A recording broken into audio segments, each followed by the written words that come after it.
After some heavy rain this morning in Milwaukee, it's turning out to be a beautiful Labor Day, and we have matinee baseball. It's the St. Louis Cardinals and your Milwaukee Brewers, division rivals in the National League Central, matching up here at Miller Park. Yovani Gallardo is trying to shake out some struggles. He has given up 20 earned runs over his last 3 games. He is going to be on the hill, and he'll oppose Jake Westbrook.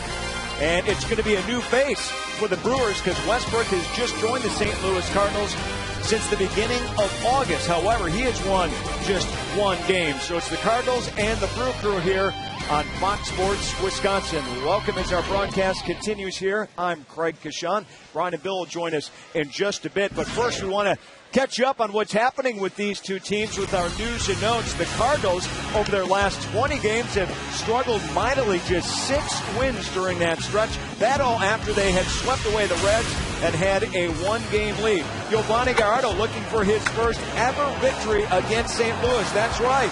First ever victory against the Cards. And Ryan Braun has had sensational numbers against St. Louis in his career. A .326 average, 12 home runs.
This mobile broadband network, AT&T Rethink Possible, and by Triple Hops Brewed Miller Lite.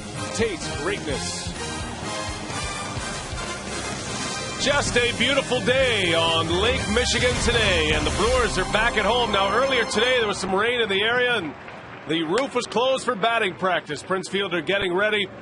He belted his 30th home run of the season yesterday as the Brewers won the final game of the road trip. And hi, everybody. Brian Anderson along with Bill Schroeder. Great to have you with us. I think it's the last day we can wear yellow after Labor Day. I think there's some kind of rule about that. But we're looking forward to this matchup. Certainly the St. Louis Cardinals, they are right now in a big-time picture as they're going after a playoff run here. They're 7 games back. But let's talk about Prince Rock, because here's a guy with his 30th home run yesterday. He was off to a slow start this year, but no question he has hit his way as one of the premier sluggers in the game. No doubt. I mean, since he's come onto the scene with the Brewers, I mean,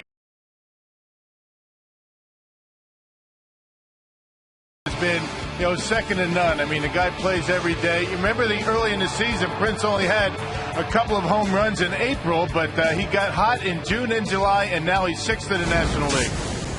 Well, fielder in the lineup, Yovani Gallardo is on the mound against Jake Westbrook. Gallardo has never beaten the Cardinals.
Of a nice 6-game, 7-day homestand for the Milwaukee Brewers, and flowers still in bloom as summer officially or unofficially wraps up here today. Good crowd expected on Labor Day at Miller Park. We're delighted to have you with us. Brian Anderson, Bill Schroeder, and Telly Hughes, and it's game 1 of 3 versus the St. Louis Cardinals. Tony La Russa's Redbirds are 71-63. They are 7 back in the National League Central. They did just take 2 out of 3 from the Cincinnati Reds and whittled that deficit by 1 game, but the Cardinals have really struggled as of late. They've dropped 14, or rather 6 of their last 20. Subway lineup for St. Louis. Skip Schumacher leads off, John Jay, then Albert Pujols. Pujols just 2 hits in his last 24 at-bats. You almost hate to bring that up at this point. Matt Holliday, Colby Rasmussen, Pedro Feliz in the middle with Yadier Molina, Brendan Ryan, and Jake Westbrook rounding it out. And that is the Subway lineup for Tony La Russa. Now, Yovani Gallardo needs a bit of a turnaround here. His last 3 starts have been not what you're used to seeing out of Gallardo. 27th start this year. He's got 2 complete games. His earned run average up to 3.86, still pretty good. But his last 3 have been rough. He had a rough month of August. 2-2, but a 7.75 ERA. Let's check the defense behind Yovani Gallardo this afternoon. It's brought to you by Blaine, Ryan Braun, Lorenzo Cain, and Corey Hart in the outfield. Casey McGee, Alcides Escobar, Ricky Weeks, and Prince Fielder, and a battery of Jonathan Lucroy and Yovani Gallardo. So there is Yo looking for his first win against the St. Louis Cardinals of his career. Tim Cheetah is the crew chief. He calls the balls and strikes. Bob Davidson, Scott Berry, and Tim Timmons on the bases. Bob Davidson's nickname is Balkan Bob Davidson, so you have to be careful with your pickoff moves to first base when he's over there. Schumacher leads off and swinging away early.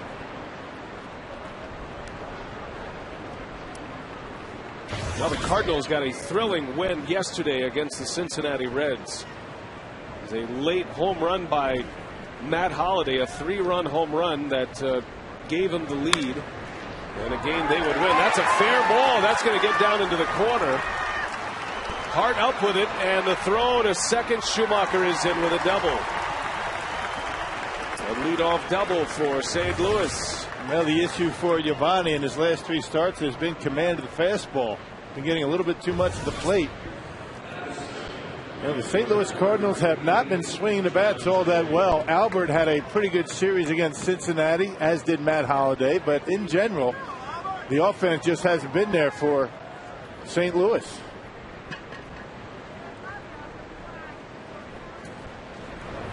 Well, John Jay batting second for the Cardinals, and he has been a regular in that lineup. Tony La Russa loves this player. He pops it up. McGee's got it. And a throw to first. Sacrifice bunt. That should tell you right there what Tony La Russa is expecting out of his offense. I mean, number 2 hitter, a man at second base. Left-handed hitter at that. Not very confident in his ability to get him over to third. Dropping down a bunt in the first inning. That's kind of a surprise. Casey McGee fields it and gets the out, but Schumacher gets to third base.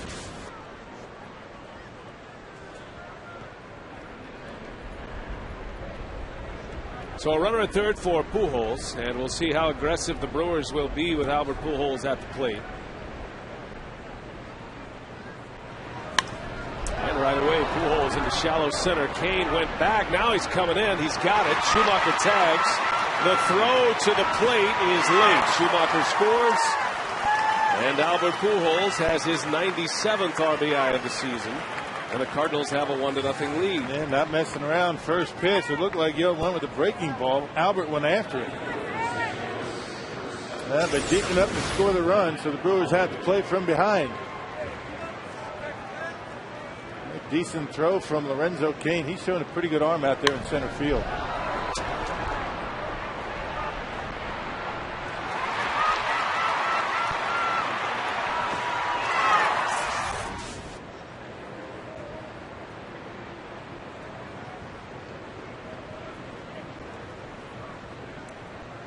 Here's Matt Holliday, bases clean, 2 outs. Holliday had the big home run yesterday, a 3-run homer that gave him the lead, and a lead the Cardinals would not surrender. They are playing for their postseason lives at this point, and it still looks like a long shot for the Cardinals. They're going to need help for sure. Cincinnati would have to go on a San Diego Padre-like fall. That Padres losing streak is now at 10 games, and their lead in the West is down to 1. And you never know, but from what we saw of Cincinnati, that doesn't look like a realistic possibility. Yeah, it can happen to anybody, but the way they swing the bats and how consistent they've been all season long, chances are going to be very slim for the Cardinals to be able to pass them. Pujols with the RBI. The Cardinals lead it. And the 1-2 to Holliday down in the dirt. Good block by Lucroy. The current standings right now in the Central Division, St. Louis is 7 back. A more realistic goal is the wild card, and they are 5.5 back of the Philadelphia Phillies. The problem with St. Louis in the wild card, they've got to jump 2 teams that are both in the middle of division races. The Phillies and the Giants are each 1 game back in their respective divisions. Philadelphia just 1 back of the Braves, and the Giants 1 back of San Diego after the Padres lost their 10th yesterday while the Giants beat the Dodgers. Well, we talked about it on the pregame show today, the fact that as of September 3rd, the St. Louis Cardinals do not have an off day the rest of the season. 31 consecutive days with a game, and that's really going to put a lot of pressure on their pitching. The scheduled off day for the Cardinals is now going to be a makeup game. for St. Louis as Gallardo strikes out Matt Holliday. He's not happy, but the inning ends.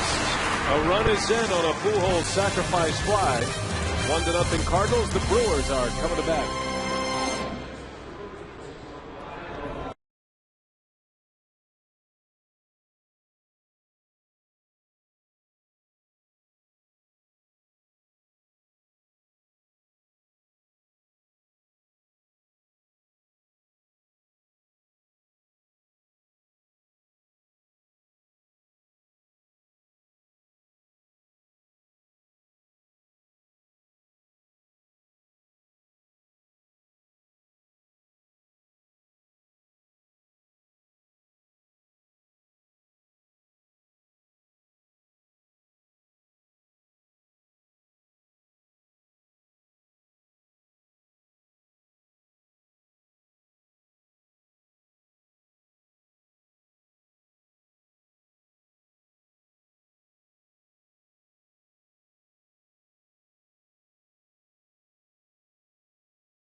Are coming up. Here's the lineup turned in by Ken Maka. It's brought to you by Subway. Ricky Weeks, Corey Hart, Ryan Braun at the top of the order. Braun's had great numbers against the Cardinals over his career. Then it's Fielder, McGee, and Kane in the middle with Escobar, Lucroy, and Gallardo.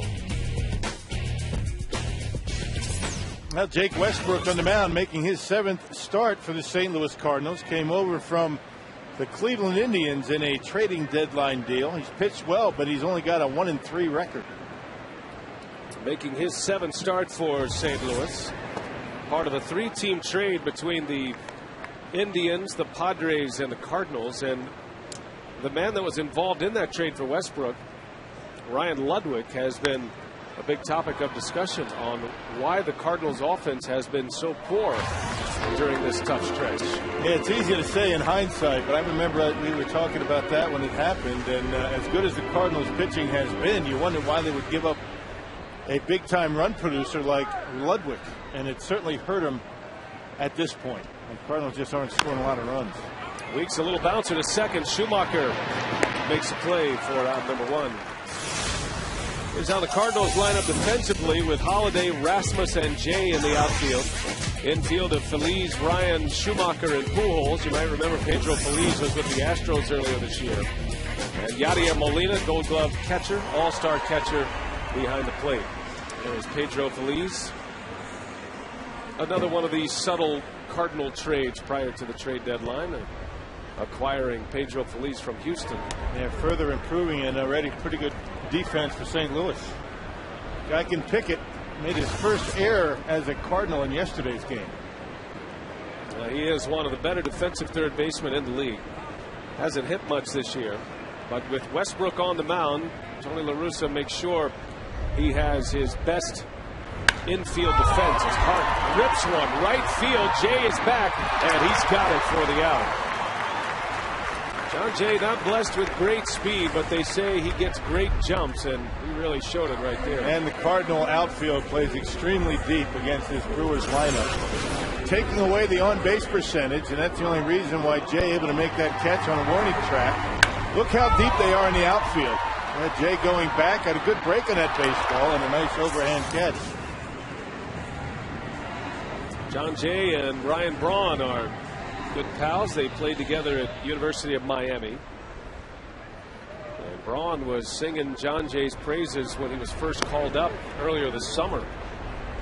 And everything Braun said about John Jay has come true. He said, you know, the guy, his tools don't jump off the page at you.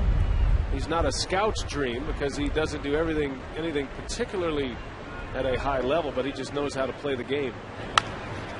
As Braun rolls one to short.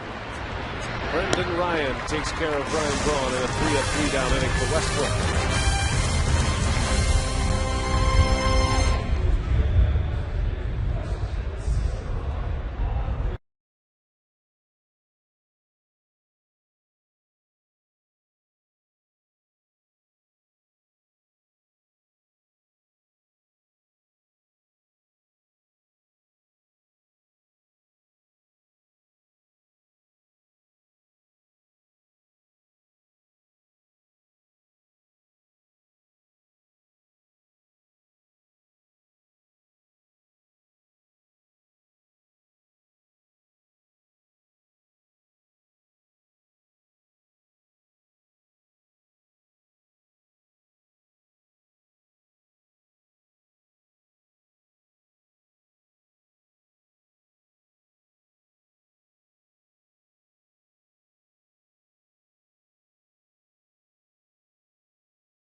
Ended last Wednesday, and of course Matt Gamble, Carlos Villanueva, and Jeremy Jeffers were called up. But with the minor league season ending today, well, AAA season ending today, there could be a few more new Brewers in uniforms. But Ken Maka said there's a problem with that because they're already a young team, and you're calling up other guys that you want to see what they can do as well. So it'll pose a different dilemma, but he was non-committal on who those players would be.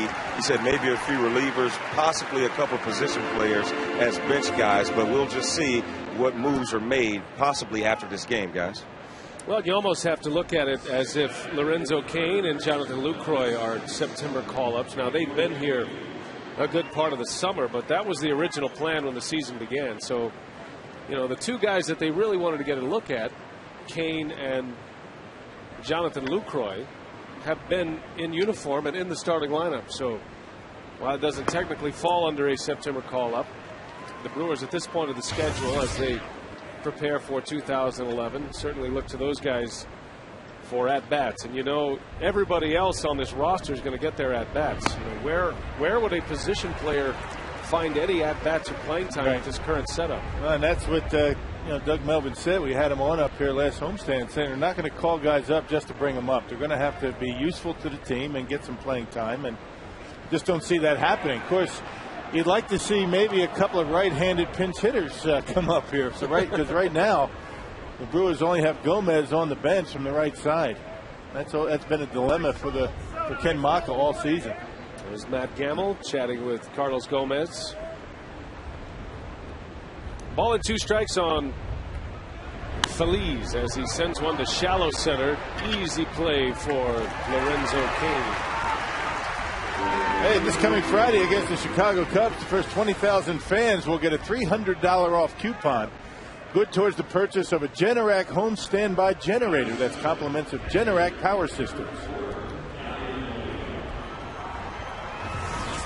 Good crowd on hand on a Labor Day here in Milwaukee. Boy, a lot of rain showers came through in the wee hours of the morning and early this morning. As a matter of fact, the roof was open this morning as Molina singles to right. And a 2-out base hit for the Cardinals.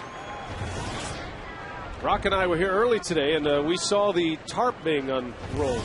Yeah. I've never seen the tarp come out here at Miller Park, but it was raining. The roof was open, and it sent the grounds crew into scramble mode. It was just an isolated thunderstorm that came through, but looky there. Yep, it is useful.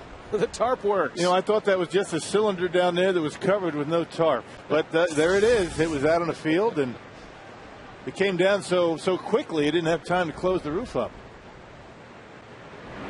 Our crack-embedded reporters on our television crew Said there was a standing hail in the outfield. All the seats were wet. It was kind of an unusual sight to walk into Miller Park, and at that time the roof was closed and see standing water in the warning tracks. See enough of it on the road, that's for sure. Right. Don't have that problem here. The beauty of Miller Park. And by the way, today the second consecutive day game that they have the roof partially closed, or maybe it's best said not fully open, to try to cut down on the shadows. It's the part of the roof that is above the first base grandstand, above the right field bleachers, and it's one notch closed, and that means the shadows go out over home plate. It's cloudy out right now, so you can't tell, but it seemed to work the last time the Brewers played during the daytime.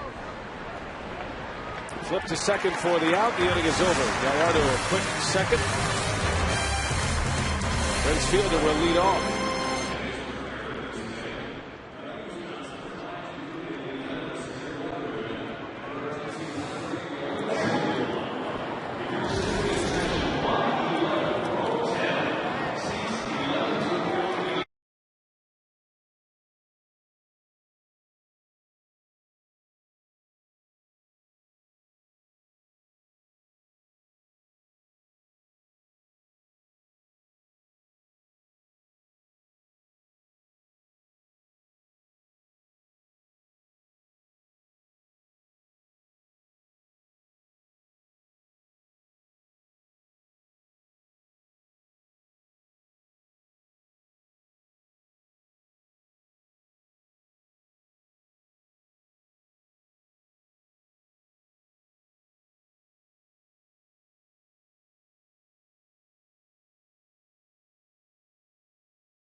For sure, just married, and he's wearing a frog outfit.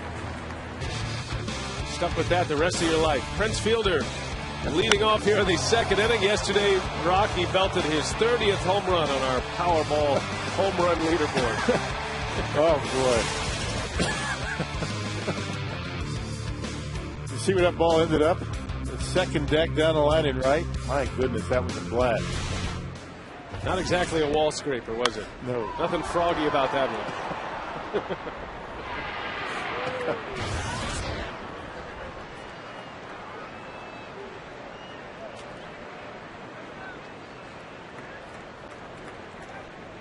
What's interesting about Prince Fielder's home run totals this year, of his 30 homers, 24 of them have been solo home runs, which is why you could have a 30-homer season but only 73 RBIs. It's a big part of the reason anyway. Man, remember everybody's so concerned about Prince through the month of April. Only had 2 home runs.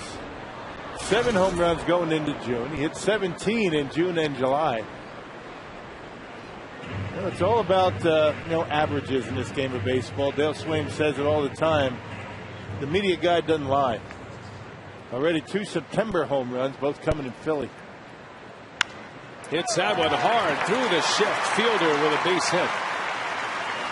Well, he looks like he is in a good groove right now. Had home runs in consecutive games in Philadelphia, and a well-struck baseball into right field to start the second. Well, he's taking his walks again, and that was the big thing for Prince early in the season, expanding the strike zone. And Jake Westbrook has a pretty good sinking fastball. You got to make him get that pitch up in the strike zone before you get 2 strikes.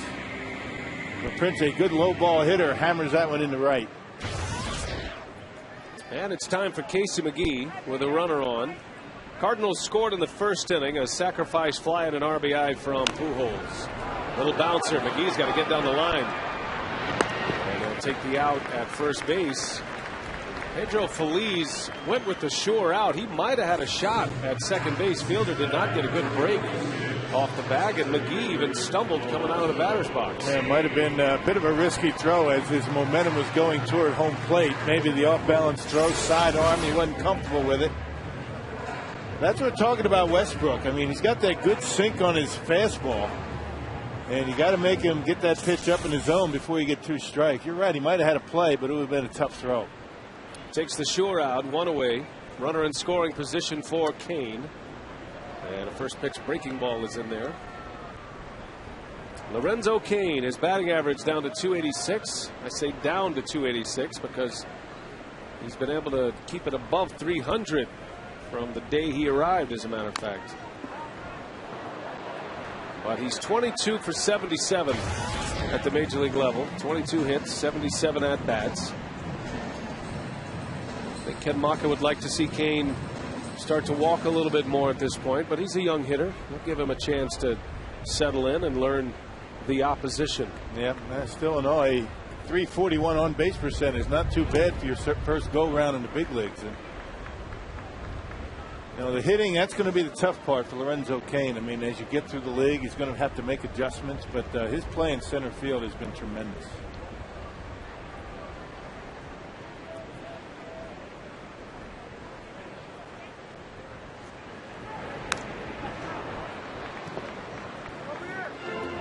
Cain had that great catch on the road trip in Cincinnati. And everywhere you go, when you go to a new city or go to another Major League Baseball city, they want to ask you about Lorenzo Cain. Who is this Lorenzo Cain that keeps showing up on my television? He has had some highlight reel catches already. He's made quite an impact in just a short time with the Brewers. Lorenzo Cain playing in just his 25th game in the major leagues. His instincts on the bases are second to none on the Brewers anyway. Just missed one. And Cain retired second out of the inning.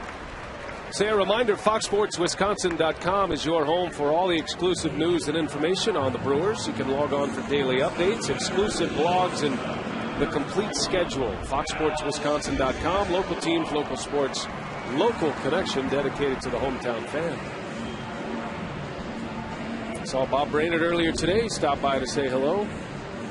All spry and cheery. Fired away on FoxSportsWisconsin.com. He's on there now.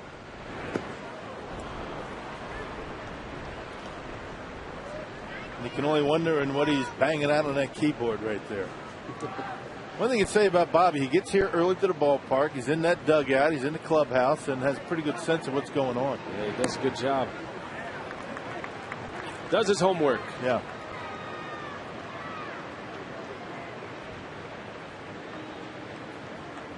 Well, whatever he's typing right now, you'll see on FoxSportsWisconsin.com momentarily. Fielder out at second, and Escobar takes the ball. Alcides batting .249. 4 home runs, 39 driven in this year. Playing the role of a run producer here with Fielder at second base.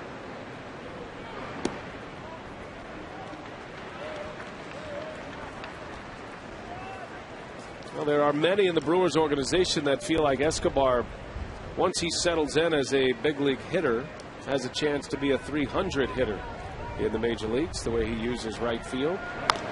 Doesn't pack a lot of power. He's never going to be a guy to hit 25, 30 home runs. But he's still young. He can fill out, then he can give you 10 to 15 homers, particularly in this ballpark. Swinging the bat, seeing it pretty well in Philly. Well, he picked the wrong year to be a rookie in the National League because he's hardly even noticed among the top rookie players in the National League. Even though you take a shortstop who plays defense like Escobar and a guy who's hitting .250 in the major leagues in his rookie season. I think back to when Bobby Crosby won the Rookie of the Year for the Oakland Athletics, putting up similar numbers. But not this year in the National League. Not with guys like Buster Posey, Jason Hayward. Yeah. It's a good crop of rookies this year, no doubt about it, in the National League. Full count to Escobar. Little floater to the right, and Jay is right there, well positioned, and the inning is over.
And by Ho Chunk Gaming Wisconsin, your ticket to more.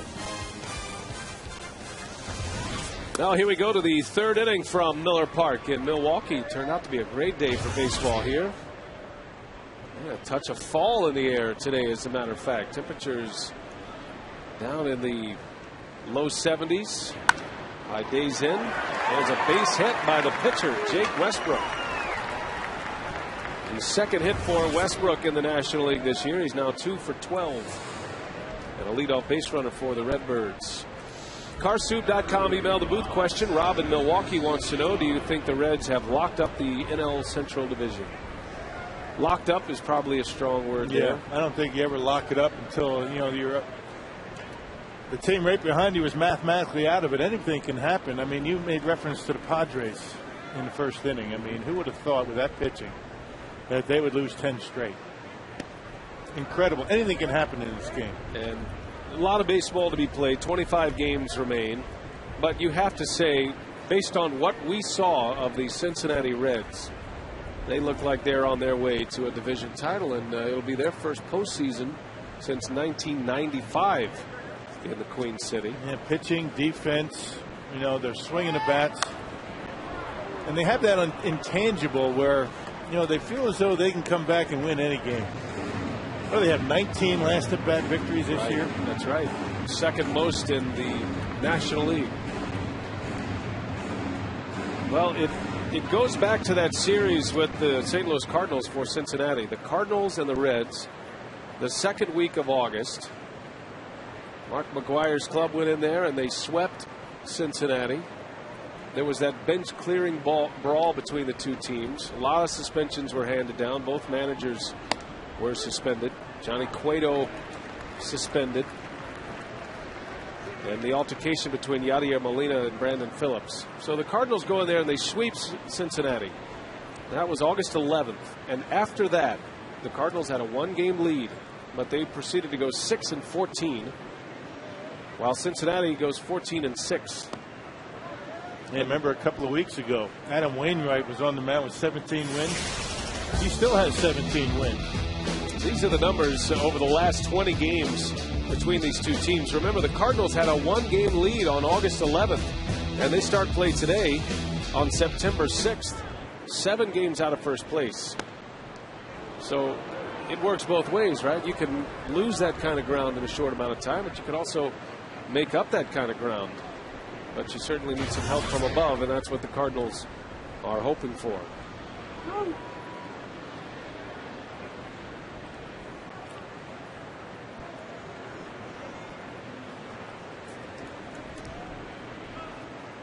St. Louis is beginning a key road trip. 3 games with the Brewers and then 4 with the Atlanta Braves. At this point, Atlanta is the division leader in the National League East. Westbrook takes off, a bouncing ball to short. And the only play is first.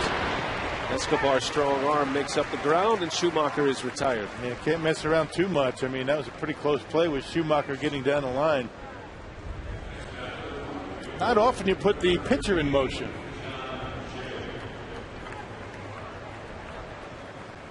That speaks volumes right there. 1-7 in the last 8 starts by Wainwright and Carpenter. I remember when the Brewers went in there in mid-August. Wainwright, going for win number 18, had not lost at Busch Stadium all year. The Brewers beat him. He's 0-4 since. He was 17-6 when the Brewers went into that game. Right, and remember, it was Wainwright who beat the Reds on August 11th. That was his last win. So sitting on 17, and how hard is it to win 20 games in a regular season? You thought about Jimenez is a no-brainer to win 20 where he was at the All-Star break. Wainwright was up there at 17 with nearly 2 months to play, 7 weeks left in the regular season, and still stuck at 17. We might have just one 20-game winner in baseball this year. CC Sabathia has 19 wins over the American League. Looks like Sabathia is headed for a Cy Young Award this year. Wainwright came 1 win short of 20 wins last year, and it might have cost him a Cy Young. That is ripped. It's caught by McGee. Nobody at second base. But a great catch. Quick reaction from Casey McGee to rob John Jay. Yeah, he was thinking about the double play, but Ricky Weeks was shaded around toward the hole, just wasn't able to get there in time. And Jake Westbrook with pretty good base running. He froze on the line drive, able to get back. See where Ricky's playing. Not able to get back in time.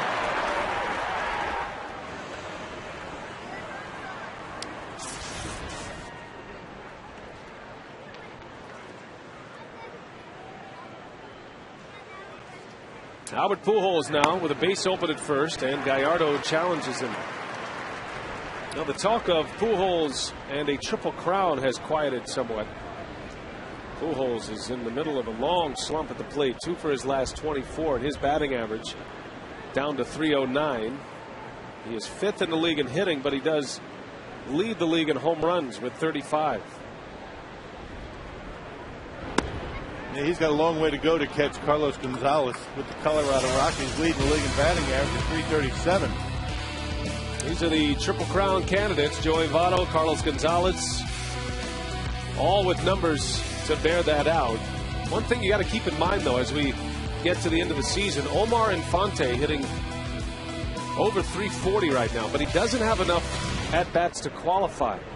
But if he continues to play every day like he has been, and with Chipper Jones on the disabled list for the Braves, you figure Infante is going to be out there every day. At some point, he's going to have enough at-bats to qualify, and he's going to, if he continues to hit, go right to the top of the list. Troy Tulowitzki's another guy who, when he gets enough at-bats to qualify, he's actually ahead of Infante. He could go to the top of the batting standings as well. Yeah, that's where I think it's going to be out of reach for guys like Pujols and Votto, that batting average title.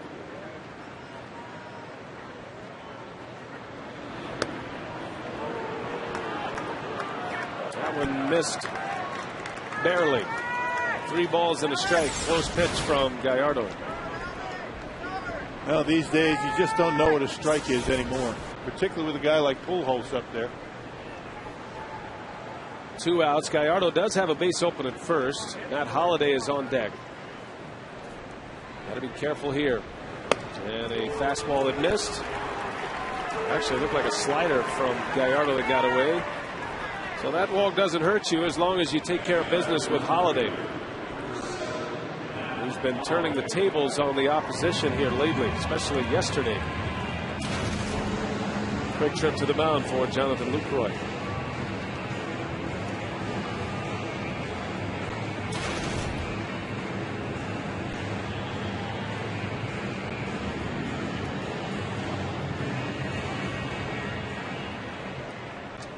All right, so 2 on. It was a leadoff single by Westbrook.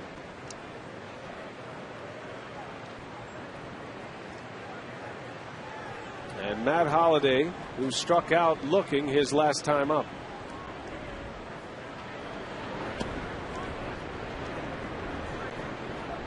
And Matt Holliday will ambush a fastball. That's why Yo started him out with a slider. Got to be careful here. Colby Rasmus on deck. 2 hottest hitters, if there's such a thing right now for the Cardinals, Pujols and Holiday. Have to try to avoid throwing strikes to these guys in RBI spots. Well, yesterday the Reds walked Pujols, and Matt Holliday delivered the big hit, a 3-run homer. The Cardinals went from 2-1 down to 4-2 up after that 3-run home run by Holliday, his 25th homer of the year, now 87 RBIs. Bouncing ball to Escobar. Easy toss to second. Kind of fooled Ricky Weeks. And the inning is over. Just to make it interesting.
What is the best division race in the final month of the season? And we want to hear from you.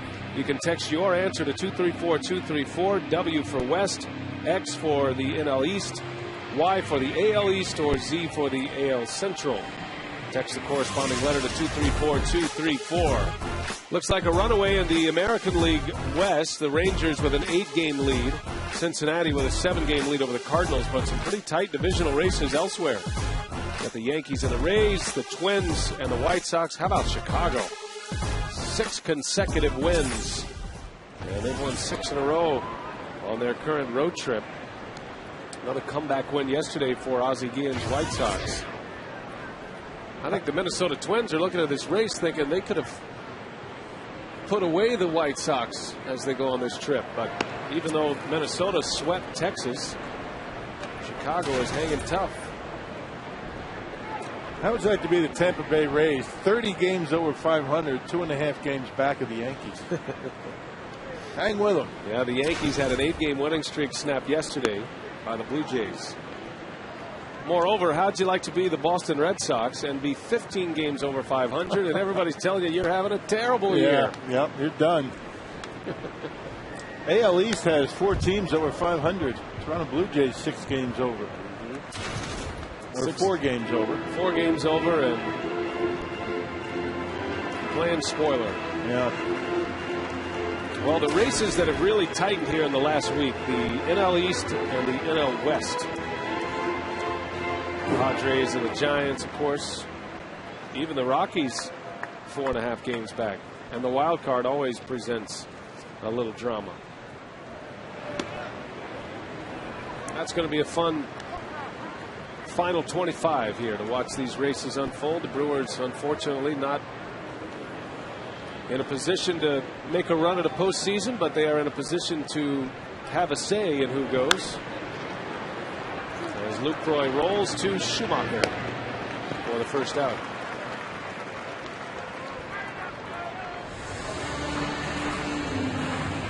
Yeah, the Brewers have 6 more games against the Reds.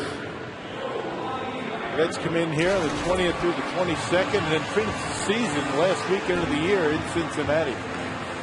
And listen, if you don't have tickets for the Red Series and you're thinking about catching a Brewers game, you better get on the phone now, because Aroldis Chapman, even though he's pitching out of the bullpen and they've got a lot of great players, Aroldis Chapman is some guy you want to see before the year is up in person.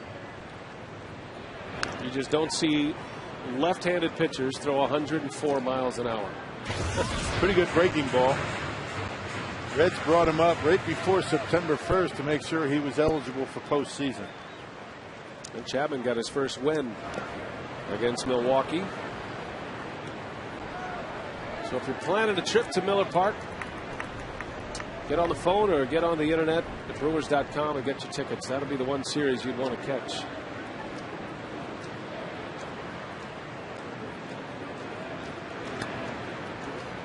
And you know the Reds on some level, now they're in a pennant race. So obviously in the baseball operations side of it, they have to keep things in place. As Gallardo bounces one up the middle. Brendan Ryan, look at that play. Wow.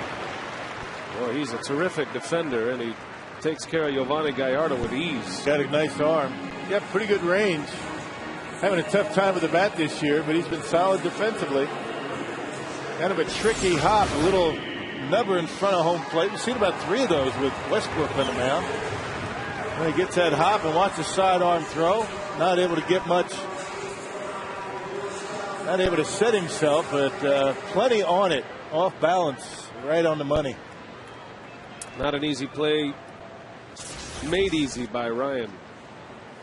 But what I was saying about the Reds, you know, on some level in their business operation side of things, after they watched Steven Strasburg pull those huge gates every time he started, you know they're thinking, man, if we could get him in a starting rotation, you could almost guarantee a sellout every time he pitched. As Weeks goes into deep right field, that's got a chance to go, and that one is gone. Rookie Weeks sneaks one over the wall. And we are tied at 1 as Weeks bangs out his 26th home run of the year. Yep, second pitch to Ricky, and Westbrook got one up in his own, and he rode it out of here to the opposite field. Wow. That ball carried pretty well out there in right. Into the Airtran landing zone. Boy, straight as a string up out away from him, and Ricky showing good power to right field. The dream season continues for Ricky Weeks. 26 homers, now 77 RBIs. He has also scored 92 runs, and in those 3 categories, he is the leader by a long shot in all of the major leagues concerning leadoff hitters.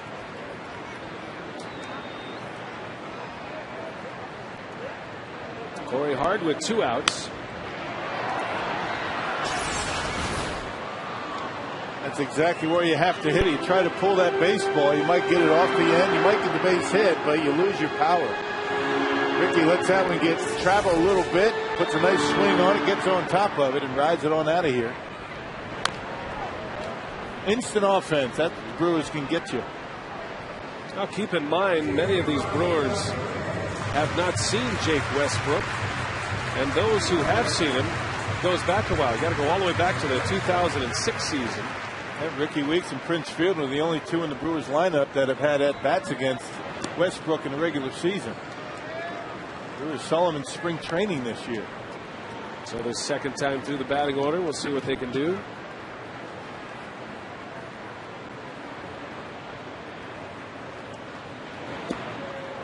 And a walk, Corey Hart was the first walk issued by Westbrook, and that'll get Ryan Braun to the plate. And it's got Westbrook talking to himself on the mound.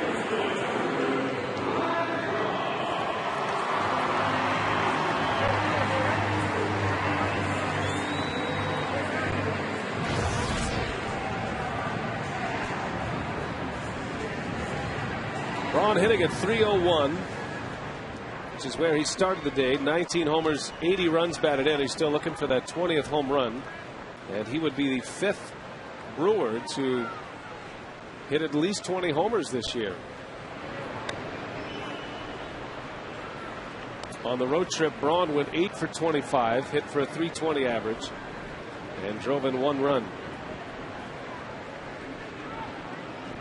And used right field extremely well throughout the entire road trip. Actually, it all started around the beginning of August.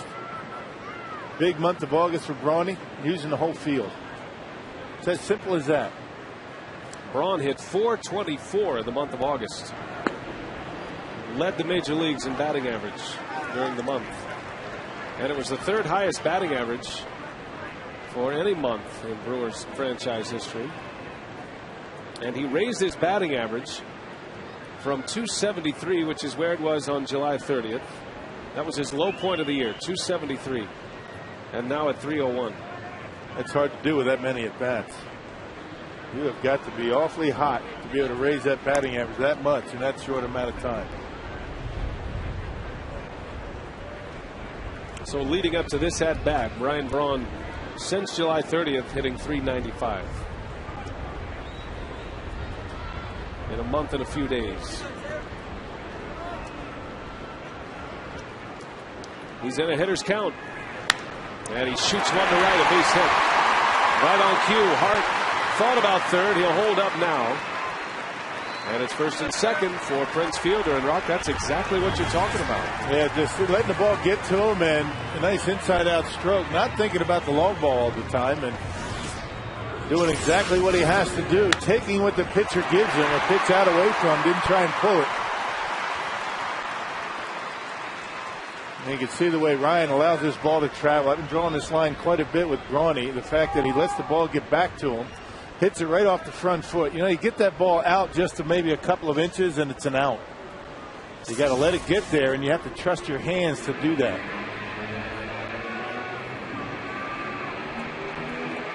Well, some 2-out damage here for the Brewers. Weeks homered, Hart walked, and now Braun's hit will get Fielder to the plate with 2 aboard.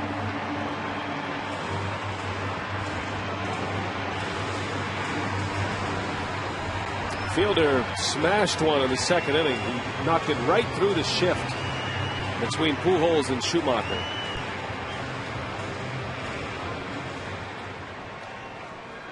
Look how deep John Jay is in right. He's about 5 feet off the warning track. Now you wonder why you have to be that deep. I mean, anything hit over his head, you got to figure is a home run anyway, right? Maybe cutting off the gaps a bit. Everybody deep in that outfield, but Jay very deep in right.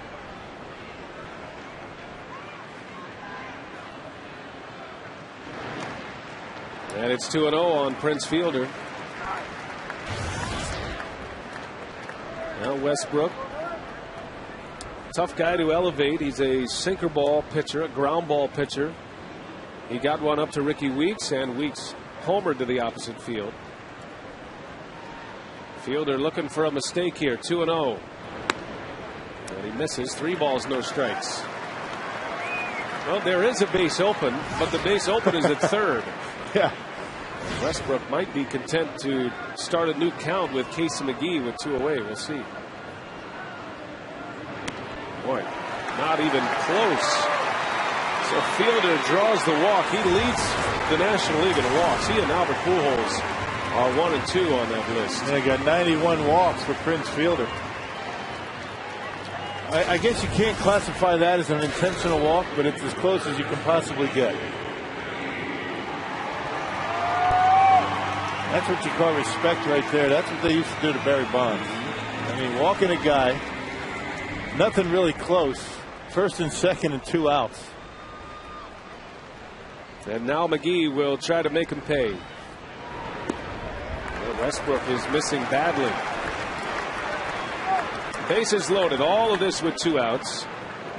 A home run, 2 walks and a single since Westbrook retired Gallardo on a ground out. And he tells himself, come on, Jake. Bouncing ball. Schumacher will make the play, and the move paid off. Westbrook gets McGee. Bases left loaded, but the Brewers do tie it as Ricky Weeks belts his 26th home run of the year. And we're all even at 1 apiece.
And the Brewers are encouraging fans to donate their spare change to benefit the foundation's charitable causes, guys. All right, Telly, thank you. As we head to the St. Louis 4th inning, Ricky Weeks has tied this game with a home run. Colby Rasmus leading off for the Cardinals. Rasmus has been dealing with some injuries. A hamstring injury earlier this year, a calf injury as of late, and he has gotten in a verbal sparring with his manager through the media lately as well. So much so that even Albert Pujols stepped in. Tony La Russa confirmed that Rasmus had requested a trade from the Cardinals. And you wonder how that situation got into the public eye, especially in a Tony La Russa clubhouse, which is normally handled indoors. Rasmus strikes out, and the first out of this 4th inning. Well, the regular season begins with a Fox NFL Sunday doubleheader. First, the Lions take on the Bears, and the Packers take on the Eagles in Philadelphia. Coverage begins Sunday with the Ford Fox NFL pregame show at 11 a.m. Central. Just giving you an option to switch back and forth between the Brewers game and a little football. They got to wonder what goes through some of these kids' heads. You know, I mean, Colby Rasmus, how many years does he have in the big league? This is his first year, right? I mean, first full year. First full season. He's telling Tony La Russa he needs to be in the lineup more. He wants a trade. I mean, where do these guys, where do they get this from? You got to be kidding me. It seems agent-driven. My goodness. You know what? Put together about 2 or 3 solid years, and then you can start popping off. In the meantime, just play when you're called to play, and make yourself invisible. It's amazing to me. As is usually the case, however, when things come out in public, there's usually a little more to the story. And certainly there are things about this relationship that we don't know. I know that it first kind of sparked when Colby Rasmus was taken out of the lineup, and reporters went to Rasmus after a game and asked him, what was the explanation he got from his manager, and he said Tony La Russa didn't like the matchup with Rasmus, not the pitcher, but with the home plate umpire that day. And so that became public, and that's when everything kind of disintegrated. Molina grounds out, 3 up, 3 down inning. Good inning for Gallardo, his best of the game. All tied at 1. The Brewers are coming up.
At 1 here as we head to the bottom of the 4th inning. Albert Pujols drives in the first run of the game for the Cardinals. A sacrifice fly, Ricky with 2 outs, and nobody on an opposite field home run. That tied the game, and Giovanni Gallardo has struck out 2, coming off his best inning, a 3 up, 3 down 4th. See the Cousin Subs game reset, all tied at 1, and the Brewers are coming up with Lorenzo Cain leading off, and he moves his feet, as a pitcher will say. Got him on the dance floor right there, down and in with that sinker. He was moving him himself to start with, and then had to jackknife his way out. Cain almost stepped out of the batter's box. Got to be careful. You can't step on home plate when you're trying to bunt for a base hit. You're out. You're never going to see a call if that foot is out of the box, but if it touches home plate, pretty good chance they might call you out. I got to tell you a story, Rock. Yesterday, I was in Boston, and Bill Hall's in the starting lineup. So Bill Hall has really, you remember his open stance. Right. And he's even advanced that. Even more? Even more. It's amazing. So his back foot is out of the back side of the batter's box. As Cain skies one to right and the first out. And his lead foot is so open that it's also out of the batter's box. He has both feet out of the batter's box. That's almost impossible to do. I know it. And he's doing pretty well with Boston. With all the injuries that they've had, he's been a big part of what success they've had this year. He's had he's hit 17 home runs. Anyway, he told me to tell you hello. Always liked Billy Hall. Saw Mike Cameron as well yesterday. Cameron just came out of surgery. Had surgery on his abdominals. And a lost year for Mike Cameron. He's been hurt most of the year. He did sign a 2-year deal with Boston, but he was asking about everybody in Milwaukee. Still says Milwaukee, one of his favorite places to play. And that 08 season. He was a great influence in that clubhouse. Tim Cheetah doing some barking here. Well, Maka thinking he was quick pitch. Escobar tried to step out, but the home plate umpire did not allow it. Tim Cheetah announcing his presence of authority here early. Said he didn't want to hear it. Managers hate when those masks come off from those umpires. That just gets a manager fired up from the get-go. Tim Cheetah has the reputation amongst the players as one of the best umpires out there. Very good with the balls and strikes. Good base umpire. Of course, he's always going to be known for that game in Detroit, that perfect game. Actually, no, that was Jim Joyce. My mistake. Jim Joyce, a good umpire, too. Our buddy Bruce Fleming, he used to fire that mask off pretty quickly. He's here today at the ballpark. Saw Bruce earlier. Just establishing the parameters, just how far you can go. And when the mask comes off, you've hit the limit. Well, you don't really know what the words were that Ken Maka used when he was barking out from the dugout. I mean, that has a lot to do with it. Of course, Bruce, he always knew who was in charge of a game with Bruce Fleming behind home plate. It's kind of ominous up there, isn't he? Sitting up there in the dark. A much softer, gentler Bruce these days.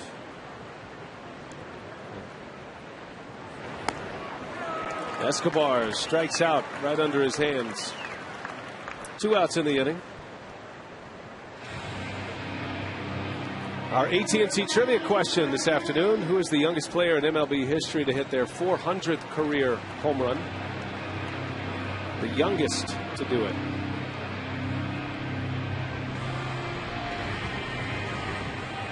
Jonathan Lucroy will bat with 2 out.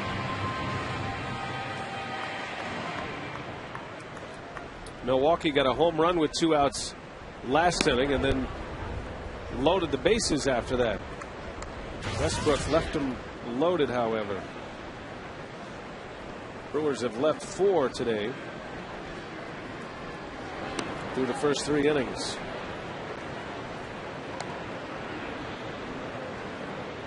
We saw Jake Westbrook this spring while he was pitching for the Indians. Cleveland trains in Goodyear, Arizona. And the Brewers matched up against Westbrook. Bouncing ball to third. Feliz. Long throw and the tag, and Lucroy is out. Pujols got the tag on him. Good base running move by Lucroy to have a chance at a safe call. But the Gold Glove first baseman makes the play to end the inning. And he got him on the back.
Well, fifth inning here at Miller Park. And just a reminder, during Majestic Walk-Off Wednesdays, fans who purchase a Majestic name and number T-shirt will be eligible to win an authentic Majestic Brewers jersey if the player on their T-shirt hits a walk-off home run. That's on Wednesdays.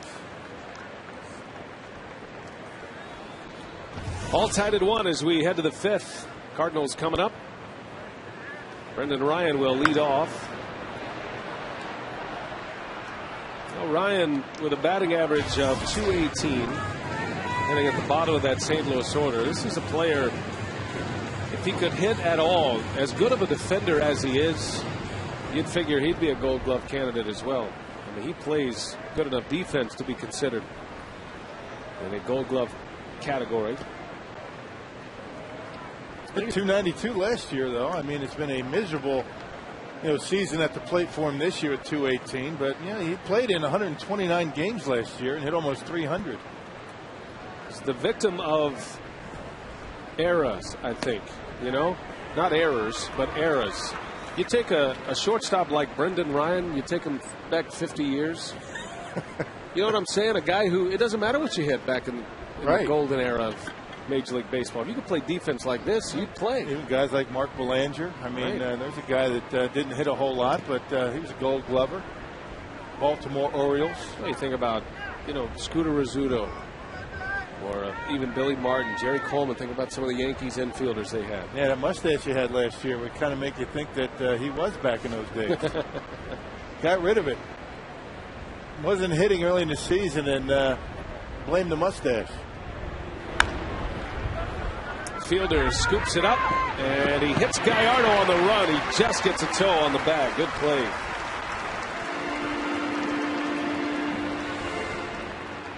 That's one of those tweeners for Prince Fielder. Do you go after it or you don't? Do you go right to the bag, or you're waiting to see if Ricky's going to be able to make the play? It's all about the pitcher getting over to first base on a play like that. Yo does not hesitate off the mound. The shovel pass over there by Prince, underhands it, leads Yo, and watch Yo. Does he get the bag? First base umpire Bob Davidson right on it, and just able to catch the edge.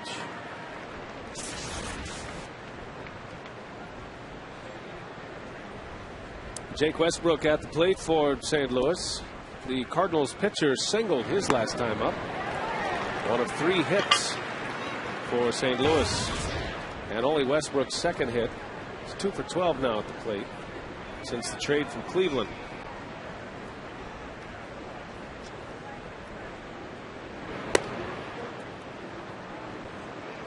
That was one of Gallardo's best fastballs right there, 94 miles an hour.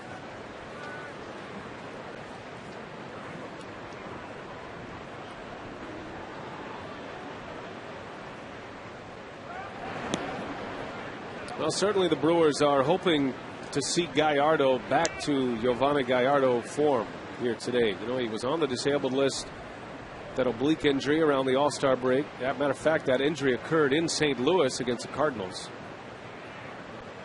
And he missed a couple of starts and has just been so-so since overall. He's had some blow-up games, though, in his last 3 as he strikes out Jake Westbrook. Out number 2. Yeah, the last 3 have not been very good. He's 0-2 in that stretch, and his last 5 have not been very good either. And that one just catching the knees, and Pinchita rings him up.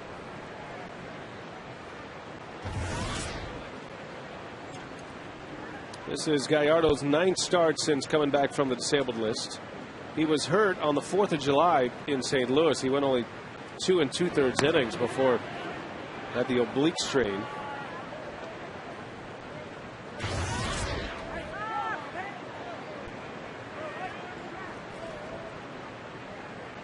Two out, Skip Schumacher, 3rd time through the batting order for Gallardo.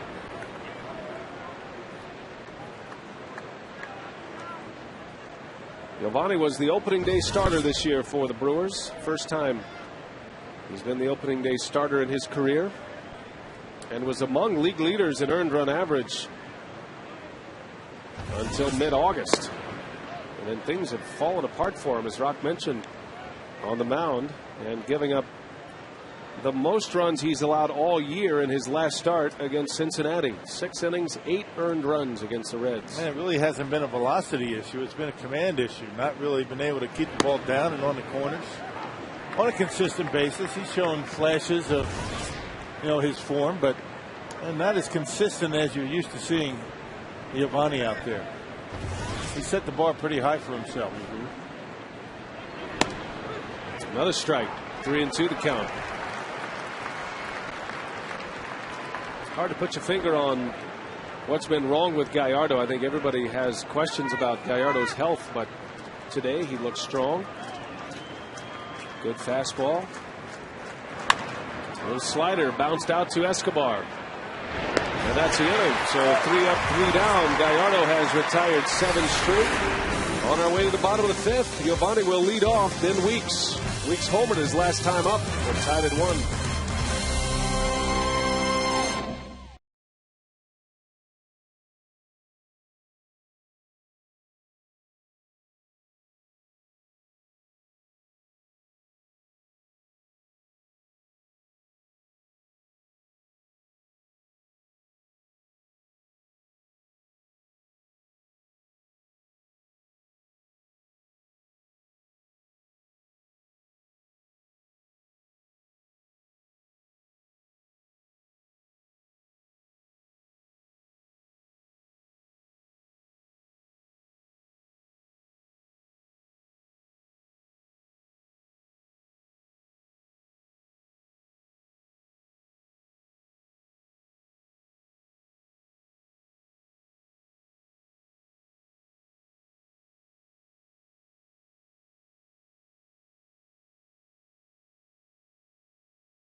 Sports Wisconsin is presented by the Wisconsin Lottery and its family of instant scratch games. Odds are you'll like them. By Airtran. Go, there's nothing stopping you. And by GMC. We are professional grade. Pick it up in the bottom of the 5th inning. Gallardo flies out to right field for the first out of the inning. One away for Westbrook. And today's time of the game winner is Redwood Bar in New Holstein, Wisconsin, if they call the Brewers in the next 24 hours. Redwood Bar gets 40 Miller Lite beer pen tickets for 2010 or an April and May game in 2011. That's a Brewers home game. This offer courtesy of the Tavern League of Wisconsin and Miller Lite.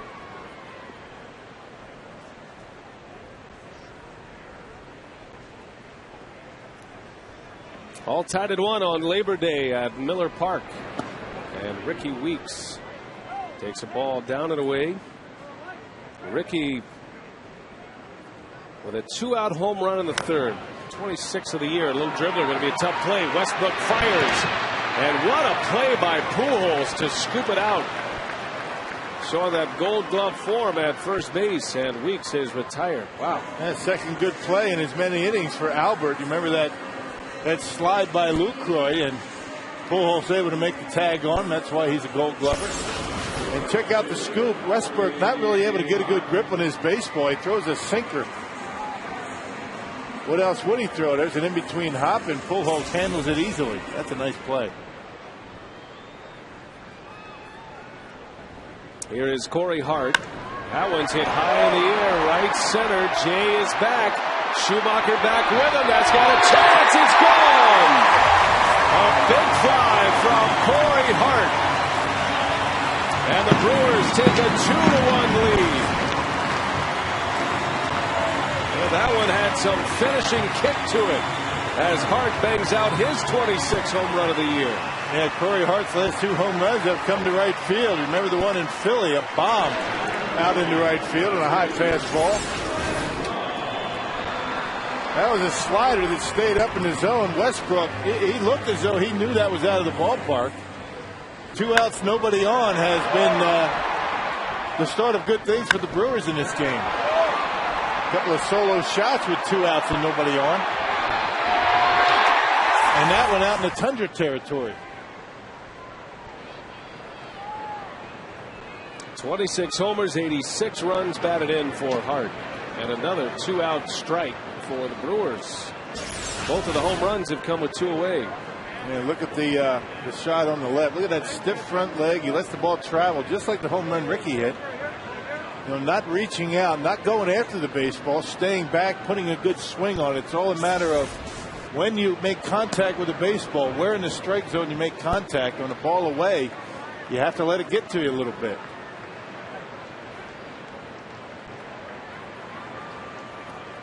Plenty of power to all fields for Corey Hart. And he started to hit the long ball here lately. Second home run. Last 3 games for Hart.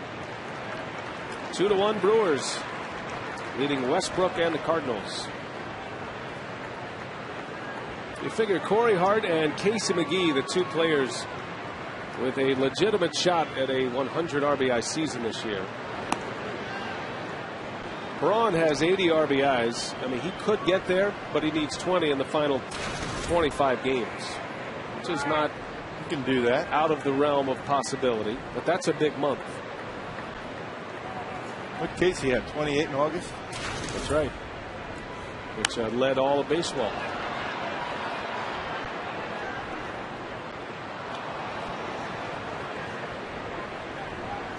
And McGee has 86 RBIs. Hart joins him now with 86 runs batted in. Those 2 lead the club. And the 2 guys that had the worst springs of any 2 Brewers. That's a good point. Casey McGee and Corey Hart. Everybody worried about those guys, the run production. Bouncing ball back up the middle. This is going to be a tough play. No play. Braun thinking about 2. And he wisely holds up. So Ryan Braun with 2 hits today. He's 2 for 3 against Westbrook. And again, he gets Fielder to the plate with 2 outs. Well, once again, covering home plate very well.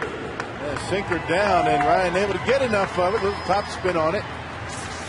Picking up speed as it gets into center field. Now Fielder with 2 away. He has walked and he's singled in this game. By the way, Ryan Braun, his 51st multi-hit game. That's significant because it is second in the league behind Martin Prado of the Braves. Prado has 53.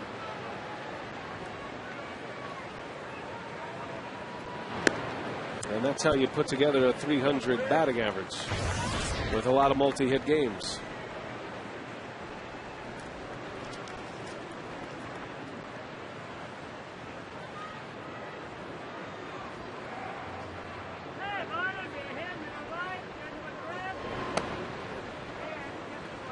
Well, last time Westbrook faced Fielder, had runners at first and second, and he pitched around Prince. Fielder walked, then McGee grounded out with the bases loaded to win the inning. It seems like he's content to make Fielder chase here.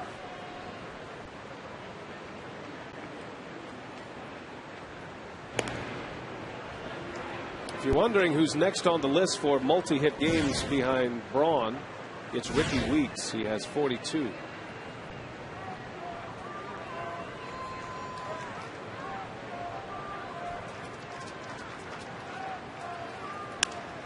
Fielder right into the shift. Schumacher from the rover position makes the play for the out.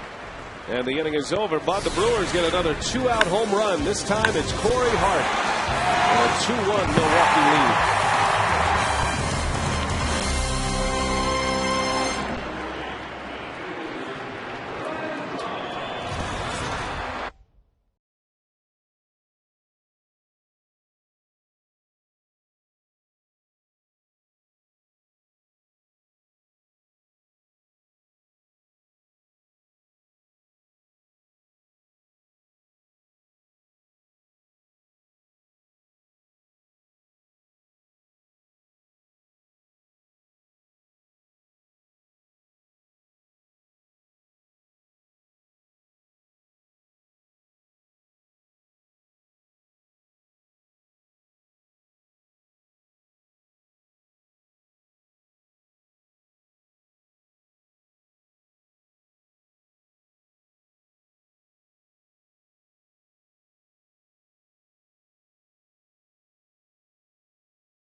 Day and our AT&T trivia, the youngest player in MLB history to hit their 400th career home run. The answer is Alex Rodriguez at 29 years of age.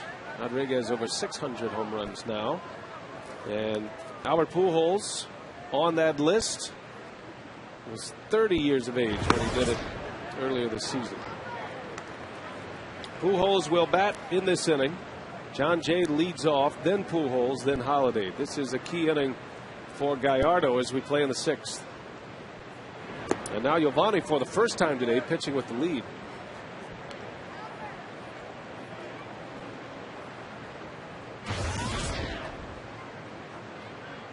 John Jay was robbed of a hit his last time up. He hit a rocket over to third, caught by McGee.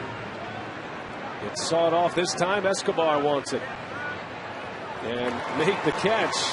Saw a little snow cone on that one, however. He gets out there quickly, doesn't he?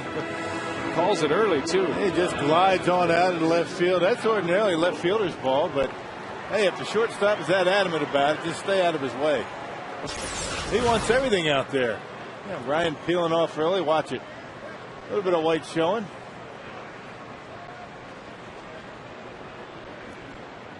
It's a big glove. There's a lot of room in there for that baseball. Can you think of any player that has more fun out on a baseball field than Escobar? Loves the game. Me and Carlos Gomez. Yeah. Infectious personalities. Young kid, little kids out there playing that game. They're like little leaguers. Giddy.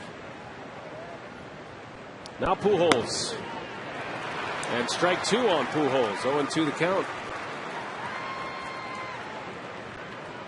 Albert with 401 career homers now.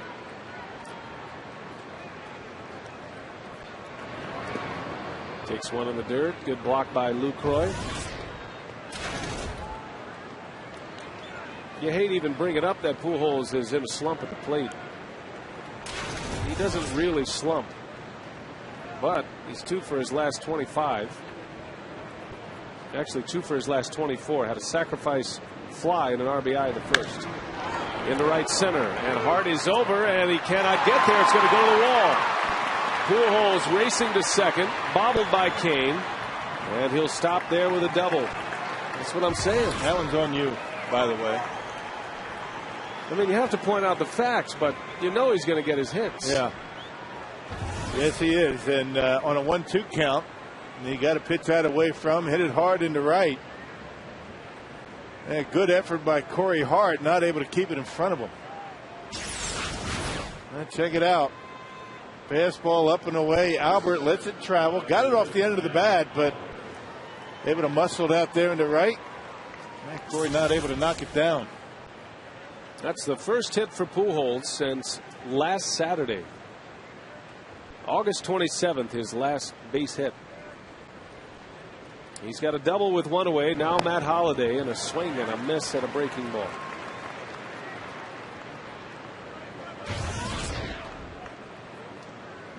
But you don't approach him any differently just because he hasn't been getting his hits, because you know he's going to snap out of it. This is a guy, Albert, that does not stay in slumps very long. Well, with a base open at first, you wonder how aggressive Gallardo will be. Good fastball for a strike. We might have a hot radar gun here today, but Gallardo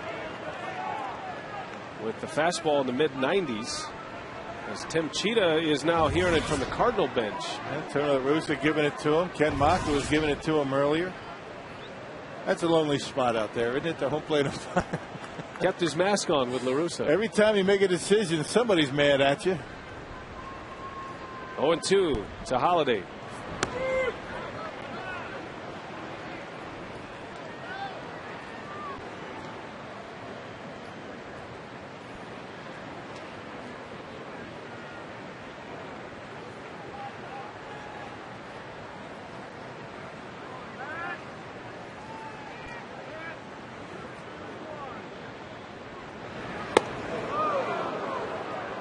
Count evens at 2-2. A lot of fastballs from Gallardo. And the book on Holiday is to pound him with fastballs. In on his hands, but don't leave it out over the plate. And that's what happened yesterday to Homer Bailey. Yeah. giving up a 3-run homer to Holiday on a fastball, and a pretty good fastball at that. Yeah, middle speed. You leave it down the middle. He's going to give it a pretty good swing. But tie him up with a fastball like most big power hitters. 2-2, 1 out. Pujols at second, and Holiday bounces one over the head of Gallardo. Weeks makes a play. 2 outs. Say Wednesday night here on Fox Sports Wisconsin. Come behind the scenes with us, and we'll give you an all-access pass to the makings of a broadcast. Coverage begins at 6:30 for a night of baseball like you've never seen it before. Talent is in the truck, we say, and we'll show you exactly what we mean on Wednesday night. Today's game being produced by Chris Withers and directed by Michael Odino. Brian Mikulajic also working on this Holiday, doing whatever he does in the truck. Is he back? What do you have, about a month off? He's the only guy that celebrates a birthday for a month. Man, some kind of schedule. But we'll take you inside the truck Wednesday. That'll be good. One thing we'll make sure we do is keep microphones away from them.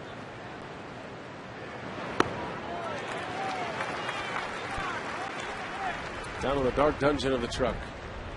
I don't go in there very often. There's too much work going on. I'm not sure I've ever seen you go to the truck, actually. You know where it is? It's actually in right field. Yeah, by the parking lot. I know where it is. I just want to stay out of their way. It'll be educational for you on Wednesday as well. Former Major League Baseball players don't have to go to the truck. There would be no need to go in the truck. Just getting in the way, right? Right. Like I do up here. Just get out of the way. Like you're doing right now. Right. No, just kidding.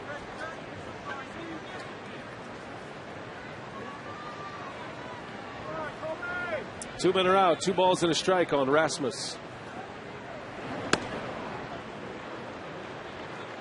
3 balls, 1 strike. Pedro Feliz would be next.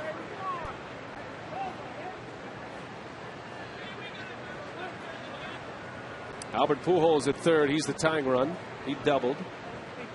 Advanced to third on the ground out by Holiday.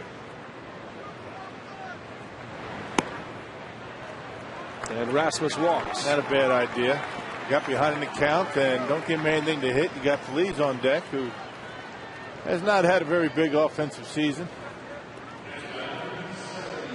Second walk issued by Gallardo to go along with 3 strikeouts. And it'll be Pedro Feliz.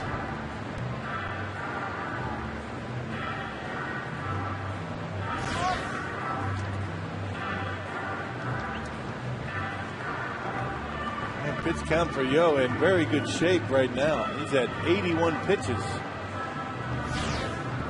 Only 2 outs in the 6th inning. And good use of his pitches. Good pitch management tonight today for Gallardo. See how efficient he has been. The 19-pitch 3rd inning. Gave up a walk to Pujols and a single to the pitcher Westbrook. 2 base runners stranded in that inning. Swing and a miss. Breaking ball from Gallardo. St. Louis is in search of offense outside of Pujols and Holiday. Man, just don't give him a first pitch fastball that he can hit hard somewhere. You see a swing like that on a pitch that short. Pretty good reason that Feliz was going to be swinging no matter what.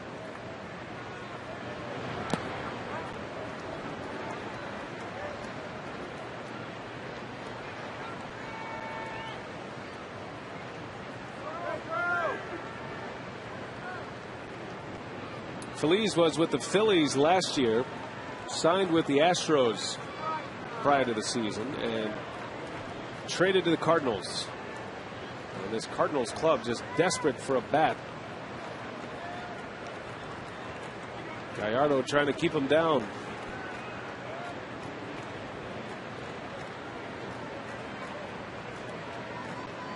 Pujols over third. Rasmus at first. Tying run 90 feet away. The go-ahead run at first base. Gallardo with 2 outs trying to get out of this mess. And that skips by. That's going to go to the screen, and this game is tied. Lucroy had no chance at that one. Yeah, that barely made the dirt. Yeah, not even close.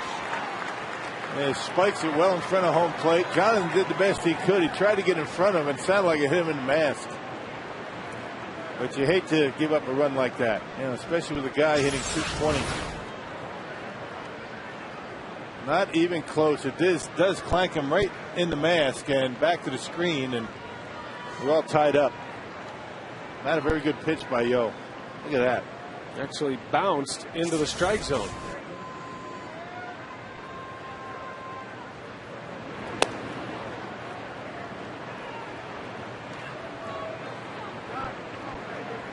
No, we're all even at 2 on a wild pitch from Gallardo.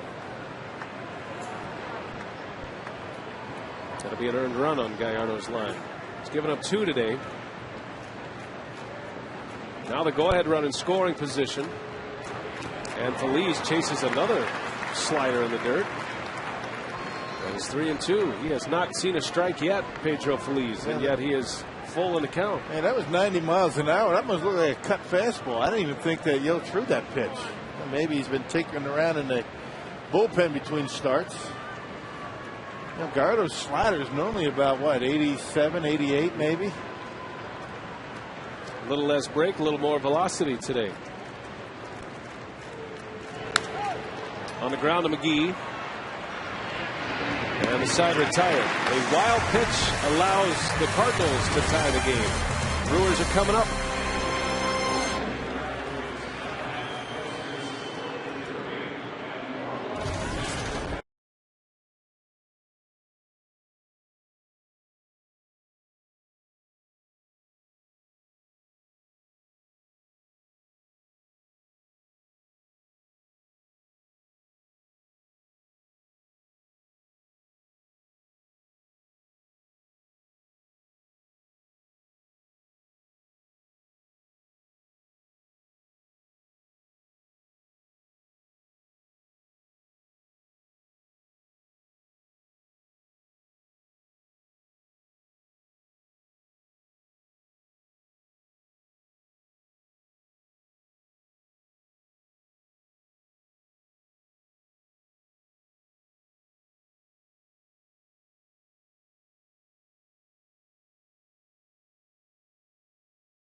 That was in the first inning.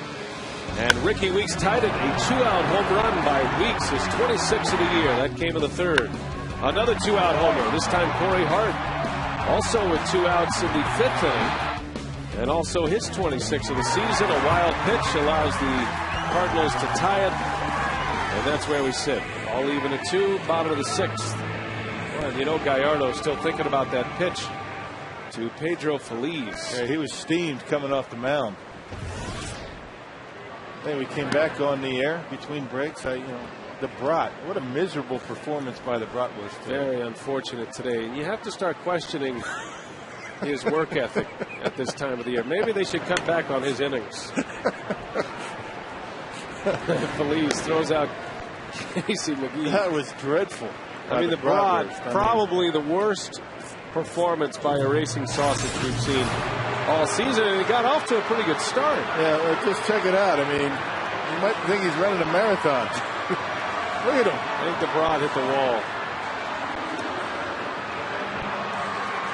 You know, the Cardinals, they don't like when, you know, you don't run everything out.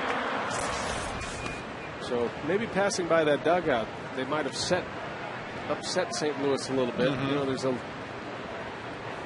big keepers of etiquette going on over there in the St. Louis dugout, and he's going to finish. That's what you like about it. Yeah. He does bring it home. We'll get back to it. He does finish, we promise. Ordinarily, the bratwurst puts forth a pretty good effort. Always competitive, bratwurst.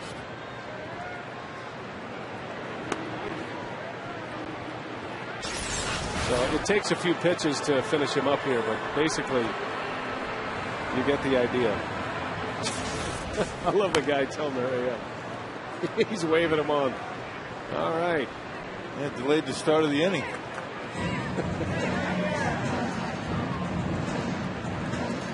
Might there be a Clements sausage on your grill tonight for Labor Day? Multiple Clement sausages tonight.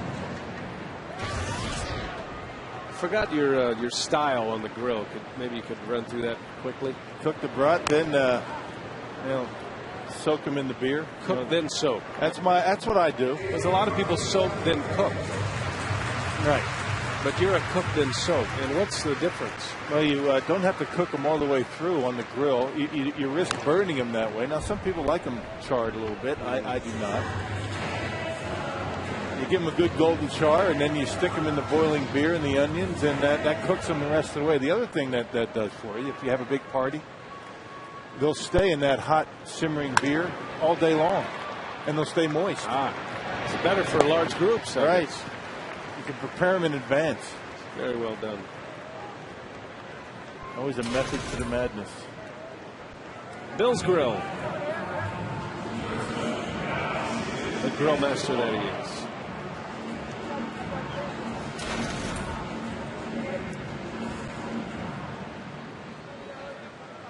Two outs for Escobar. Jake Westbrook. In the sixth inning, Escobar bunts and was still in the box, according to Tim Cheetah. Now Lorenzo Cain's at bat. There was a foul ball. Check out this play by La Russa. Now I'm sure he could have used his hands there. But the hat works too. He looked like he was afraid of it, didn't he? Kind of sides, don't you have to get in front of that? He did kind of take it off to the side, that's for sure. Olay. And to use his hat, which, you know, you'd like to see a manager just reach out there and grab it with his hand. Barehanded. And then throw it into the crowd. Escobar strikes out. We're not picking on Tony, though. It's just a comment. Just an observation.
Toyota.com.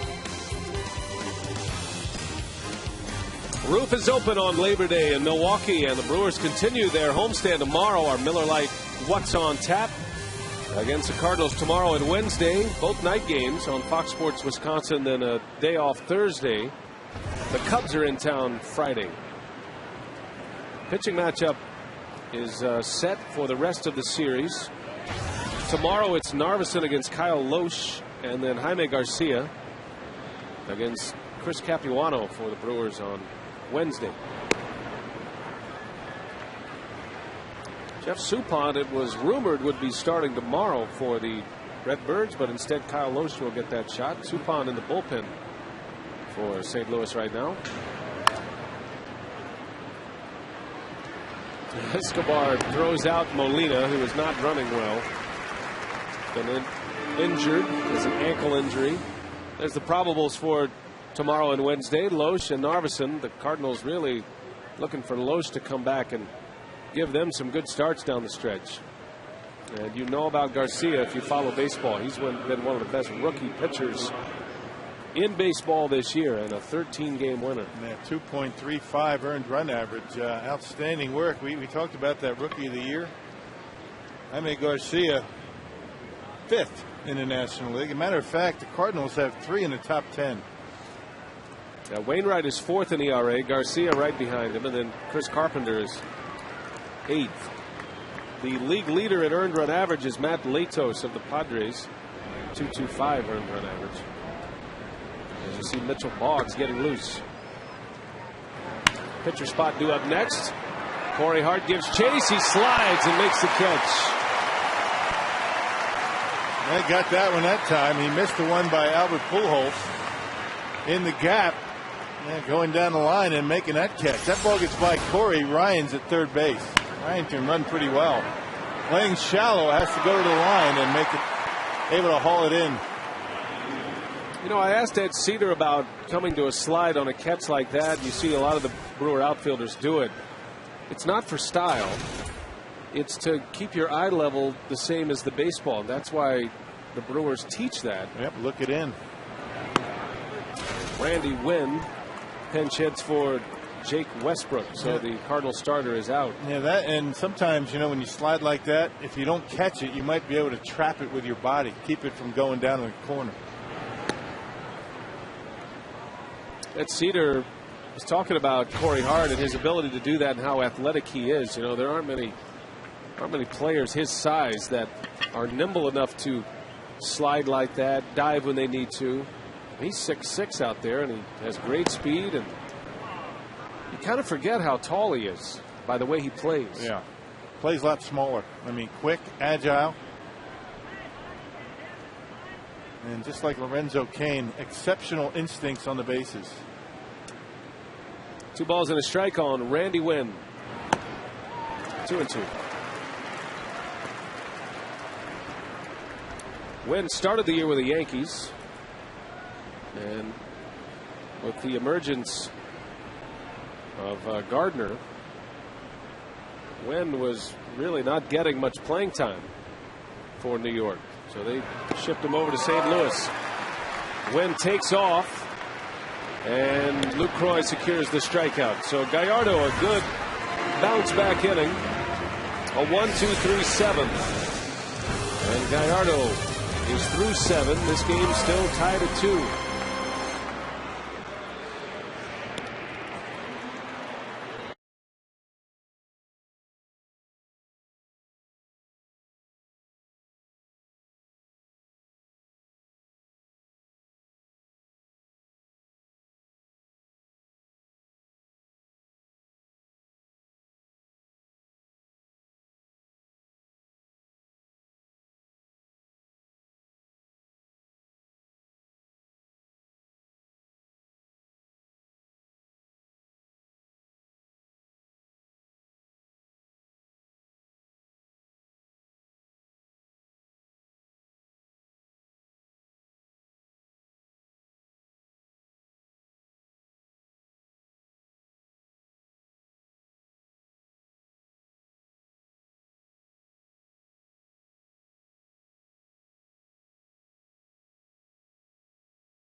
game coming up in just a bit. Giovanni Gallardo, got to talk about him, still looking for his first win ever against the St. Louis Cardinals in his career.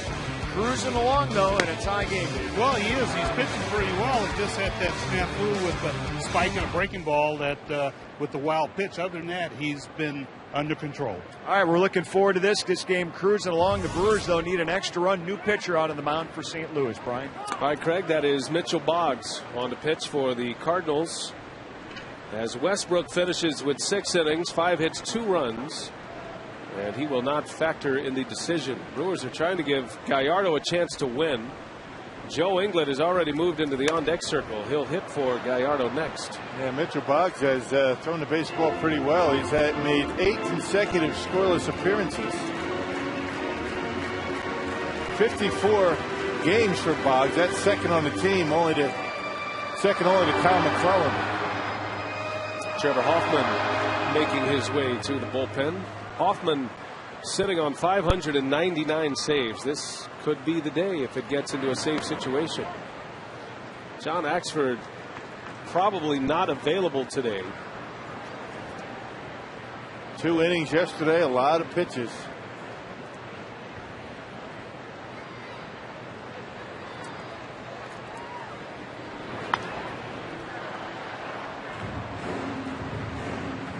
.98-mile-an-hour fastball from Boggs.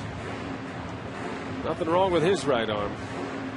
Boggs and Jason Mott, they've got some power arms in that Cardinal bullpen.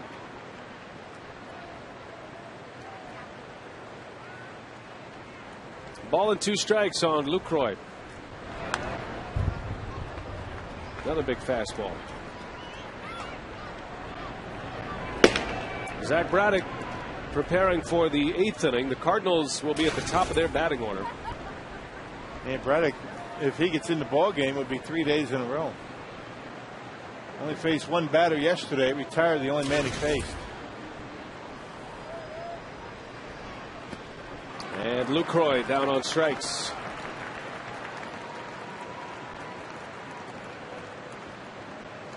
Basically big fastball, not a whole lot of movement for Boggs, but he throws it pretty good, 95 to 97 miles an hour. Ordinarily, slider and a changeup for Boggs. There's that slider, quick and off the outside corner. Here's Joe Inglet now.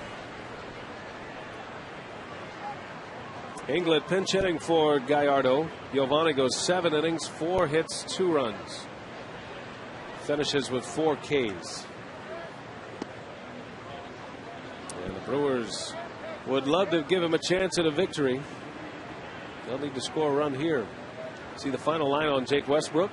98 pitches, another quality start. It's kind of been the story of his time with the Cardinals. He's pitched well, but really no wins to show for it. His 7th start with St. Louis today. And he will finish at 1-3, which is right where he started.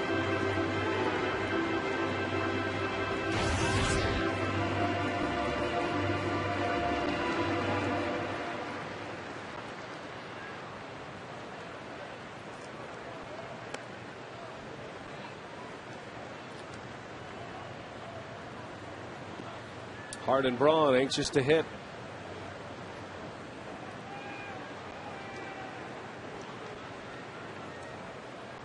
Two balls and a strike on Inglet, hitting .322 this year as a pinch hitter.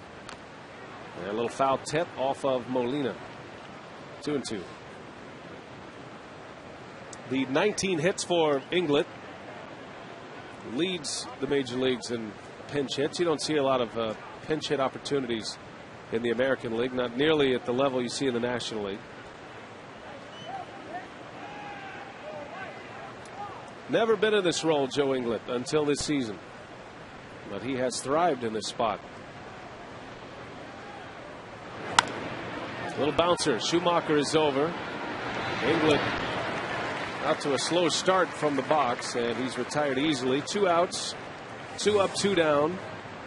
And here comes Ricky Weeks back to the top of the order. Ricky Weeks at the plate, presented by Wendy's. That home run he hit in the 3rd inning was with 2 away, and it tied the game at 1. Almost with a second base hit. A nice play by Jake Westbrook on a little number in front of home plate. And a nice play by Pujols. You got to feel good about the way Giovanni threw the baseball today. Seemed like he was back to his old self. Was able to manage that pitch count pretty well. After 8 runs allowed against the Reds, he comes back and has a nice start against St. Louis, and I'm sure he has set many Brewers fans and his coaches at ease a little bit with that performance today.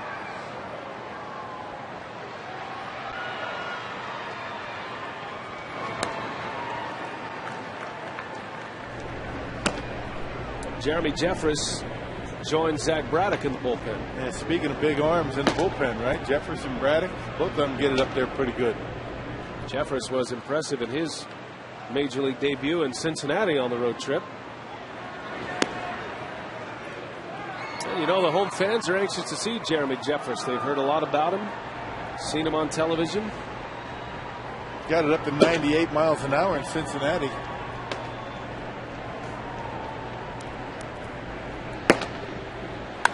Weeks into center field. Rasmus settles under it. Just missed one, did Weeks, and the inning comes to an end. Mitchell Boggs, a 3-up, 3-down inning. Top of the Cardinal order is coming up.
Going to be very, very windy. We think there could be gusts at 40 miles per hour to kick things off here. Eventually, we'll see them ease up a little bit, the wind that is, but we're going to start to cool things down as well as our next front pushes through.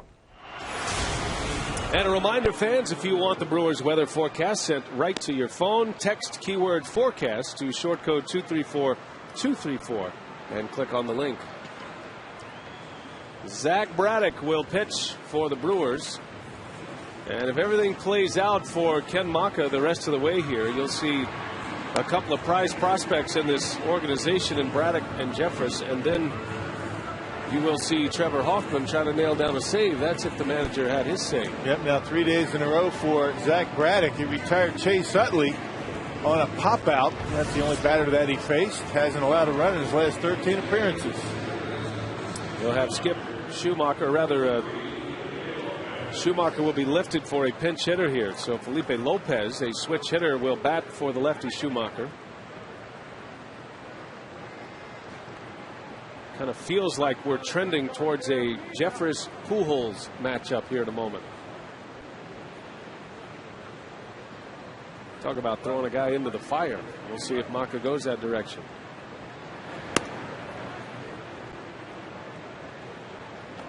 Final numbers on Gallardo: 7 innings, 97 pitches is all it took to get through 7, and just 2 earned runs. And that wild pitch in the 6th inning really hurting Gallardo now. Gallardo spiked a breaking ball in the 6th inning with 2 away, And it allowed Pujols to score the tying run.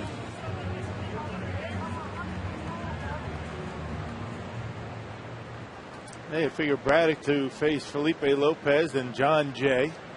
And you wonder if they're going to go to the bench again with Jay coming up. And then you've got Pujols and Holiday, and you would figure that Jeffers will be in for those two. Now Braddock throwing in his third consecutive game.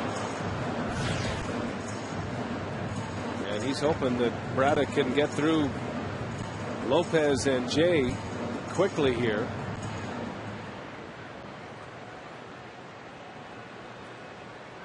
Ball and 2 strikes on Felipe Lopez. Overall batting average of .237. It has been a down season for the former Brewer. Escobar sets and fires, and it's in time for the out. Escobar knowing he had time. Claire in Minocqua wants to know, Rock, which pitcher you caught through the hardest? Our Ho Chunk Gaming text question. Brian Harvey with the California Angels. He was a closer. You know, remember Harv? Yes, I do. Fastball, split-fingered fastball, and I called a lot of fastballs because invariably that splitter would end up getting a piece of me. Self-preservation, you called the fastball. But you know, back in those days, we're talking about 1989, 1990. When you threw 92 miles an hour, you were considered to have a pretty good fastball. Now you've got, lefties coming in throwing 92 these days. I'm not sure if it's the speed of the pitches or the guns that they're using, but Harv could bring it. He really could. Do you think a Brian Harvey fastball was as good as a Jonathan Axford fastball? Oh yeah, I think pure velocity, power. Yeah. Mitchell Boggs. Right. I mean, they got him at 97, 98. So maybe if it's a different kind of radar gun reading these days. Maybe that's it. Yeah. Not that it's inaccurate, it's just different. I mean, there's no doubt the guys are bigger and stronger these days, and they can throw harder, but I don't know how much harder. Can they throw 5 or 6 miles an hour harder than the pitchers back in the 70s and 80s threw? Goose Gossage and guys like that. I mean, those were guys could throw pretty hard. They clocked at 9. Anything over 90 back then was considered bringing it. Oh, Jay is drilled. Braddock hits John Jay, and the go-ahead run is now aboard with Albert Pujols coming up. And you got to figure Jeffries is coming in now. You've got back-to-back right-handers, Pujols and Holiday. It was a breaking ball that got away from him. And got Jay, looked like on the hand somewhere, hand on the arm. And here comes the manager. So this is going to be some kind of Miller Park debut for Jeremy Jeffress. The go-ahead run is on, and Albert Pujols is coming up. Stay with us.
Out of the bullpen for the first time here in Milwaukee, first time in the home whites. Made his major league debut on the road in Cincinnati. And a scoreless inning against the Reds. And now he is going to get a shot at one of the game's greatest hitters in Albert Pujols. Just one big league inning under his belt. Pitched in 11 games for AA Huntsville this year. Had an ERA of 1.26. And Rock, the Brewers have stated they want to push Jeffers. They want to find out what they have in their former first-round draft pick. And this is about as far as you could possibly push a pitcher right here. Well, first appearance at home, and you got to face probably the best hitter in all of baseball, Albert Pujols, and the guy on deck not too bad either. Both right-handers. Jeffers pitched a scoreless inning in Cincinnati, his major league debut. Got the fastball up to 98 miles an hour. Jeffers was suspended for 100 games for violating a minor league drug treatment and prevention program. Returned mid-season this season, and here he is in the big leagues with a second opportunity. There he put a fastball by Pujols. Albert was geared up, ready to hit the heater. Yep, high heater at 96. We saw Jeffers as fast as 98 miles an hour in Cincinnati, but the problem was he pitched after Aroldis Chapman, and it was a little anticlimactic after Chapman hit 104. Looked like a control pitcher. It looked like a good changeup. Brewers are looking for a ground ball, and a breaking ball missed. Pujols, he'll play games with a pitcher. Just that little confident nod after he saw that breaking ball, like, all right, I got you now. Give me your best fastball, let me see that, and then I'll go from there. That's what Ted Williams always said. If I see his best fastball, I've got a chance. John Jay at first. He represents the go-ahead run. 2 balls and a strike. It's going to be very important for Jeffers to be able to throw that breaking ball for strikes. Now get ahead. He just throw fastballs. Big league hitters will be able to catch up to it. Albert's in a fastball count. Let's see what they give him.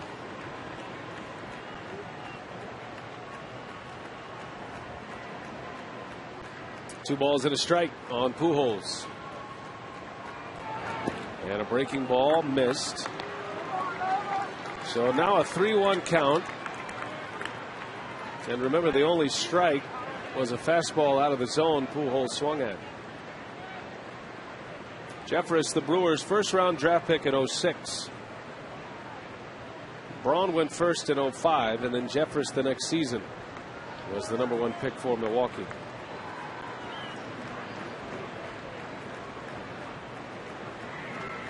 Three and one. Bouncing ball. McGee has it play off his wrist.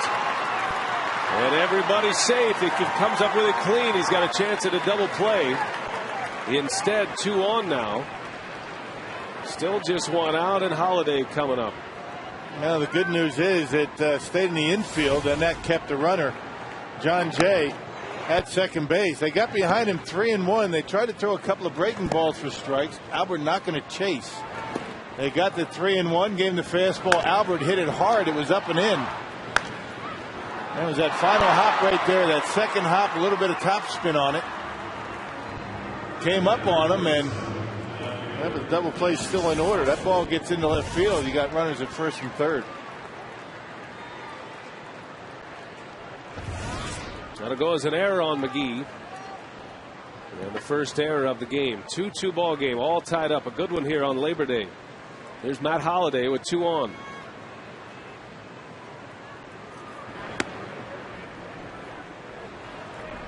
Holliday is 0 for 3. All those at-bats against Gallardo, who went 7 innings today, allowed just 2 earned runs. Holliday's grounded into 11 double plays this year. Get that fastball down and get a 2-hopper to Escobar here. Another curveball misses. 2-0 the count. Yeah, 3 curveballs all out of the strike zone. At least he's trying to throw it even down in the count. Those are all good breaks on curveballs, but you figure that's a kind of a swing and miss pitch when you're ahead of the count. Right, that's a tough pitch as much as it breaks to to drop into the strike zone.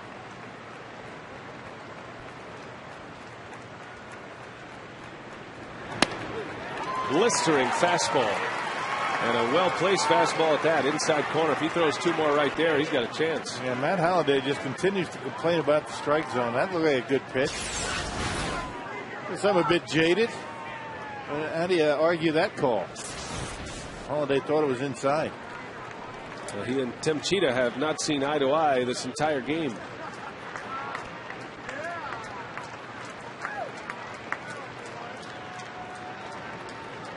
Go ahead, run at second.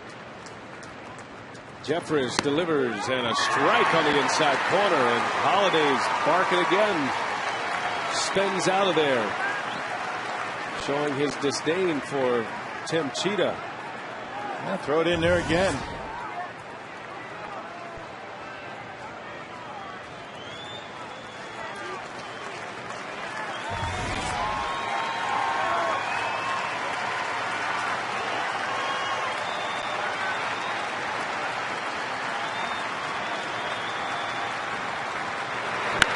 On the ground, and that's a base hit to right. Here comes Jay.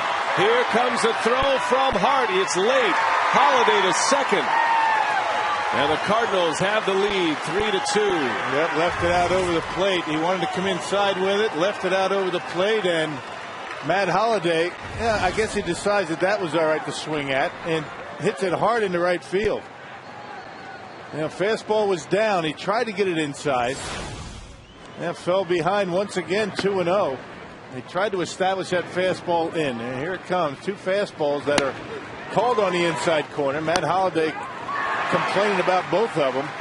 Left that one out over the plate, and Holliday, a very good hitter, takes that one to the opposite field for a base hit.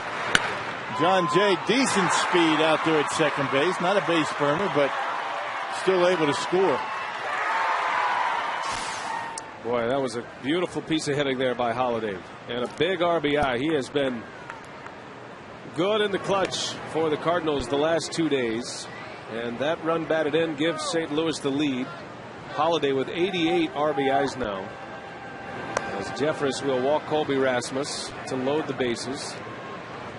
And you go back to that ground ball that was not turned into a double play. I mean, this is the kind of thing that we saw in that Phillies series. One defensive play that makes a difference between wins and losses a lot of times. You pick that, you get the double play, and you're back in the dugout in the tie game.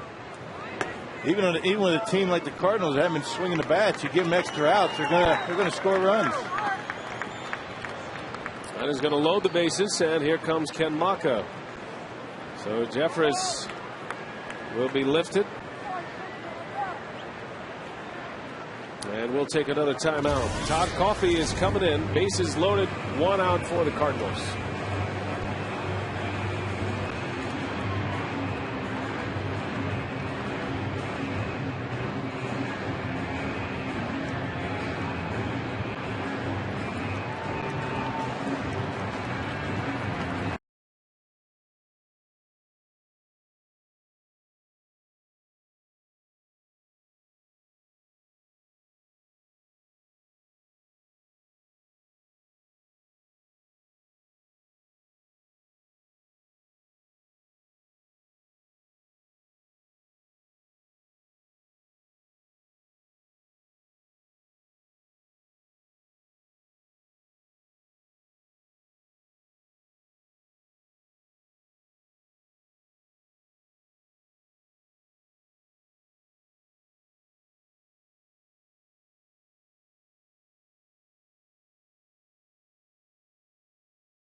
pretty good form.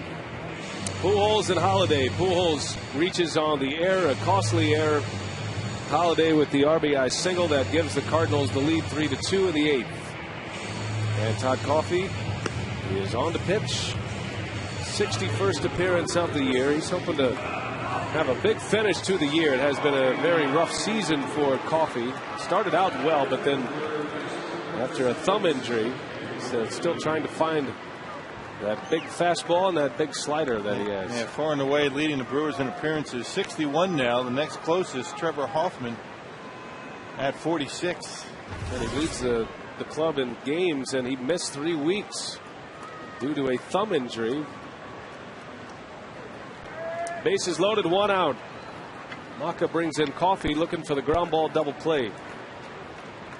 A sinker baller, Todd Coffey. Line drive to left, a base hit. Another run is in. And the Cardinals have a 4-2 lead, just like that. Well, you had to know Pedro Feliz is hacking on the first pitch. That's his reputation. It's what he's done all game. He gave him the slider, but he left it down the middle of the plate. Well, if you know he's a first pitch fastball guy, you give him something else, but you don't want to leave it down the middle. That one, not much break on it. Feliz able to hammer it into left field. So the inability to turn the double play to end the inning has cost the Brewers dearly today. The little things. Got to execute. Still just 1 out, still bases loaded. And here's Yadier Molina. Jeffress does not record an out. Could have had a better fate, though. The error committed behind Jeffress.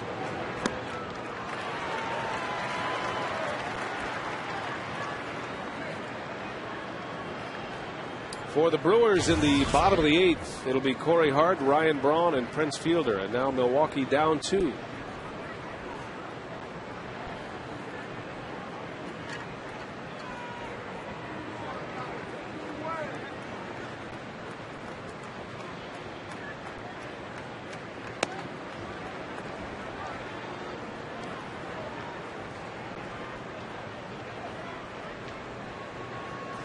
Coffey has not pitched since last Wednesday. Took the loss and a blown save against Cincinnati. Gave up 3 earned runs in that game. That was the night Ryan Hanigan hit the 3-run homer.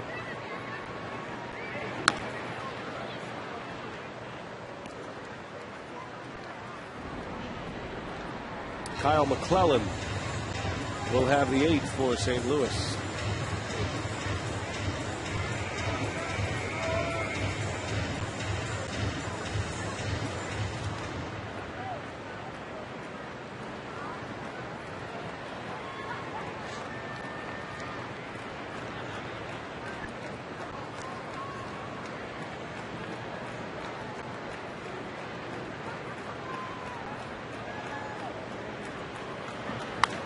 That one's hit high and deep to left. Molina watching this one go out of here. A grand slam home run for Yadier Molina. And the Cardinals have busted it wide open here at Miller Park. It is 8-2.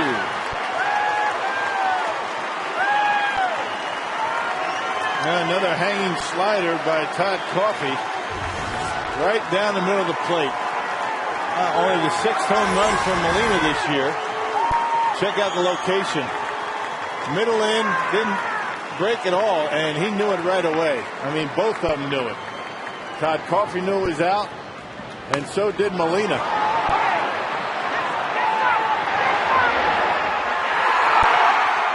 On a 1-2 pitch. Molina goes deep. His 2nd career grand slam. Both of his grand slams have come this season. Now you make the error and 6 runs on the board.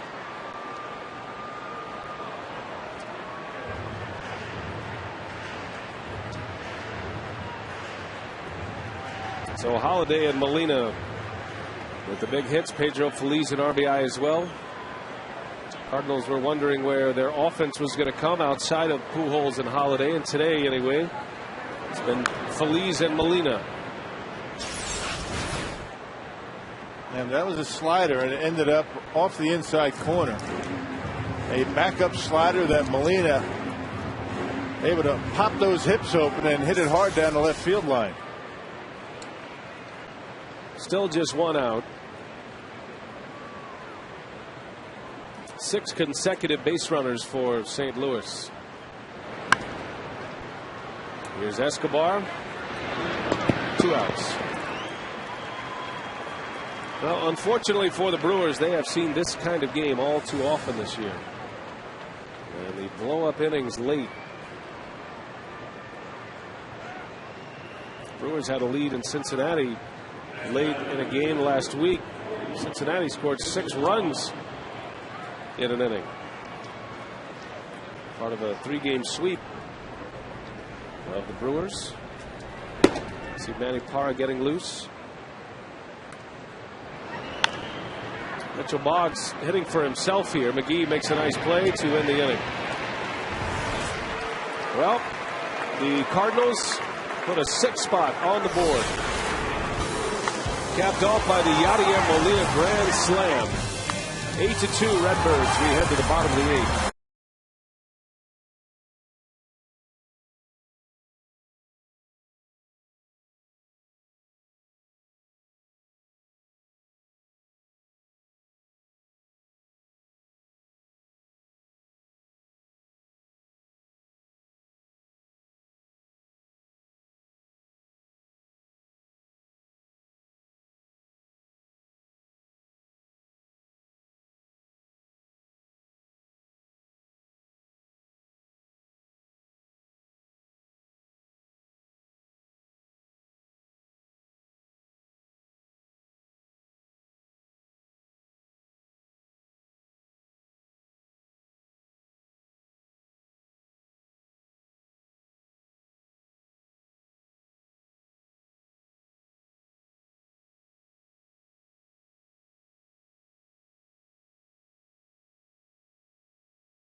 Reset, and this was a good game for a long time. This was rolling right along here today.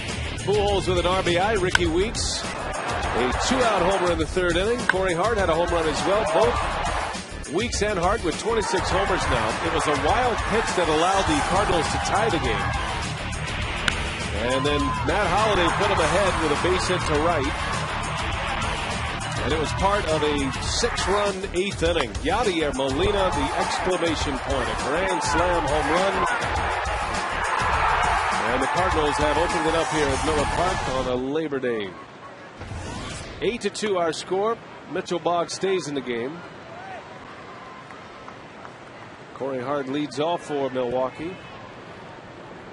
Big hit for Molina. Boy, the Cardinals 7 games back in the division standings in the Central. They have the wolf at the door the rest of the year. If they're going to climb back into it, Felipe Lopez stays in to play second. The Reds lead the division. They are tied with the Rockies, tied at 4 in Colorado. As Hart bangs one down the left field line, that's going to go for extra bases.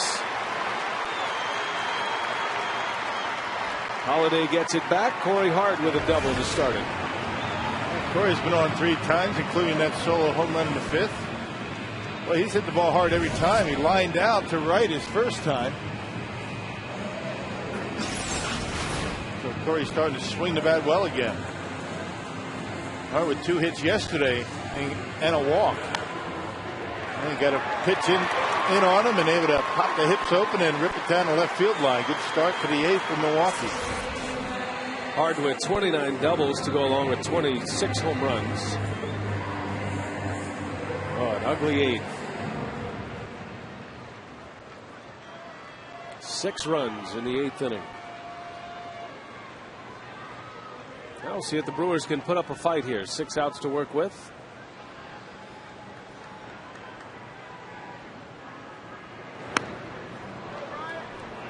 Cincinnati and Chicago, or rather Colorado, I mentioned they're tied at 4. The Reds scored 4 runs in the 3rd inning against Ubaldo Jimenez. You're feeling pretty good about that, right? You're up 4-0. You're in Colorado. The Rockies come right back, score 4 runs in the bottom of the 3rd. Lead evaporated just like that. I've seen a lot of big leads disappear in the last 3 weeks in baseball. Aaron Harang pitching for the Reds today. Yesterday, the Marlins had a 6-1 lead over Atlanta. The Braves came back to tie it. They forced extra innings, and then the Marlins would eventually win.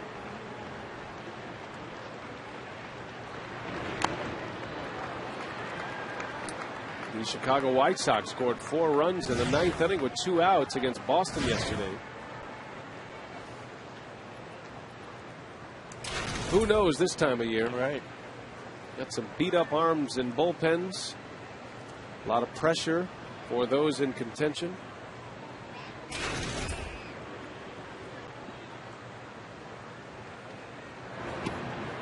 Braun strikes out.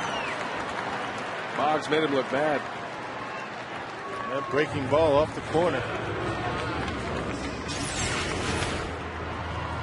Couple of fastballs to hit, and then the slider off the outside corner. You know, Ryan geared up with the fastball way out in front.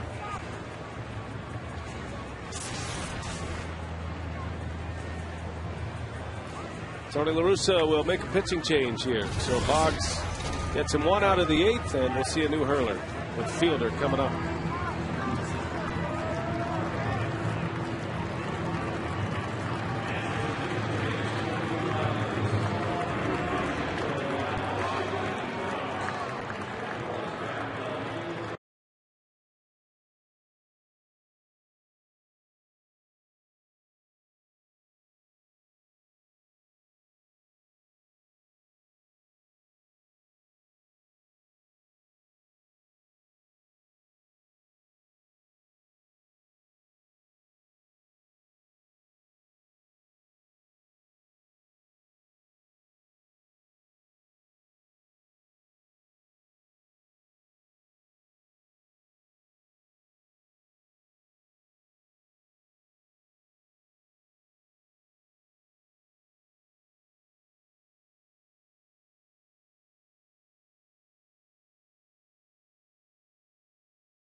Have the final results for you Sunday.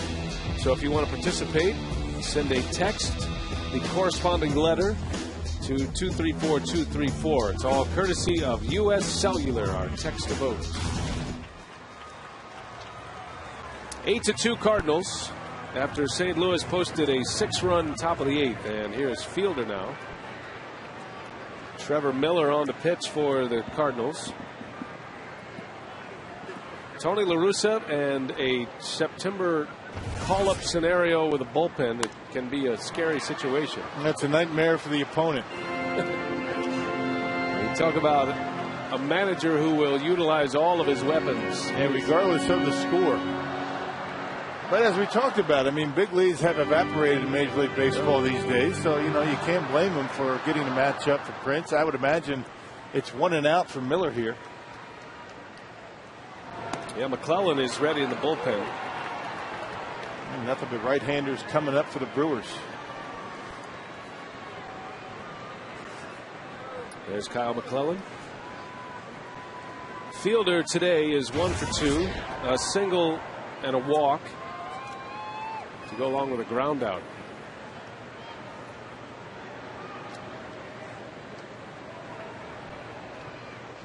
The roof is closing as we speak. That's not good news for the post-game barbecue. I have to take it indoors. You can do that? Not the grill. I'll get wet, but nobody else. Of course, that's the risk that everybody else takes. That's the risk. Go out there and cook. If you get sick, that's the risk we have to take. Don't change your plans.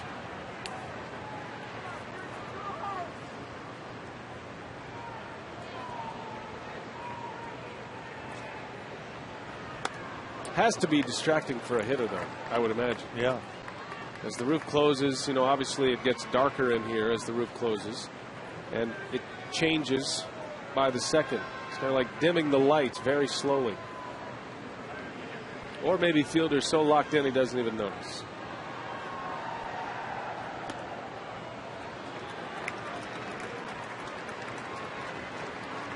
Full count to Prince.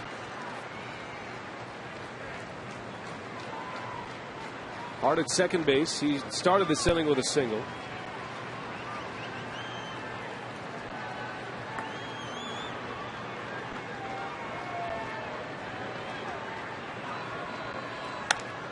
Over to third. That gets under the glove of Feliz. And Hart will hold his ground at third base. So Pedro Feliz, normally as sure-handed as it gets, has one go under his glove, and Fielder is aboard. Yeah, that's an error, too. E5, so both third basemen today have committed errors, and here comes Tony La Russa. Prince hits it hard, a fastball out away from him, and slices it down toward third base. And back-to-back games for Feliz with errors.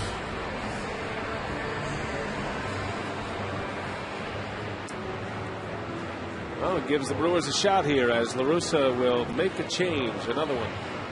McClellan coming in. Trevor Miller is out. Casey McGee is coming up with a little redemption in mind.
Casey McGee is up there. Kyle McClellan is the new Cardinal pitcher. And a base hit back up the middle. So McGee with an RBI. And at least in some small measure, redemption for McGee, who drives in his 87th run of the year. Yep, when they have the first pitch and able to roll it into center field. So, hey, let's keep getting base runners. Somebody knock one out of here. Let's make this thing interesting here today. Nobody feels worse about, defensive miscues than Casey McGee. Able to hit it hard on a pitch up in the zone. And Brewers with their third run on the board. Now Lorenzo Cain. 8-3 St. Louis. Cain is 0 for 3. All of those at-bats against Jake Westbrook. Neither starter will factor in the decision. Westbrook and Gallardo. Westbrook went 6 innings, 2 runs. Gallardo 7 innings with 2 earned runs.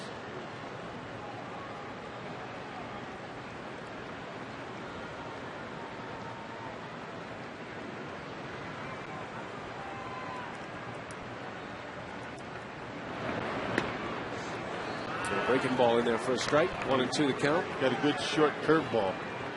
Kind of wraps it a little bit. Has good downward action on it. Not a whole lot of, right to left break. Goes straight down to go along with that sinker. And a called strike 3. So he comes right back with a fastball. The second out of the inning.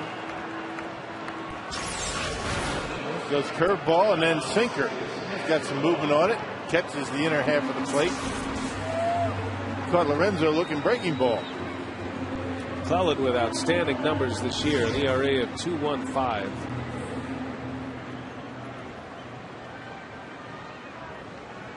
He's not a big strikeout pitcher, but he keeps his hits down. Only 50 hits in 63 innings. And he starts Escobar with strike 1.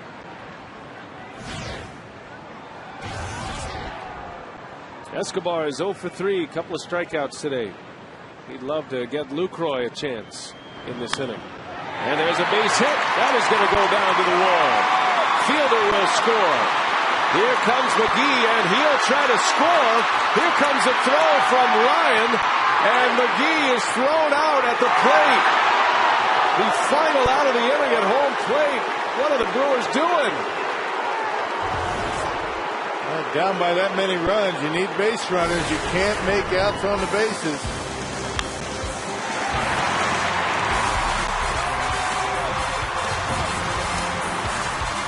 Perhaps a big inning snuffed out on the relay from left.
Slam home run to cap off a 6-run 8th inning.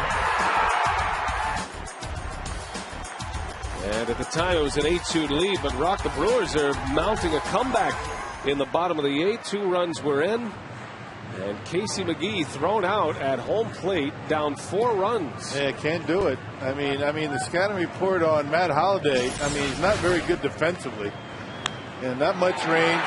Average arm at best.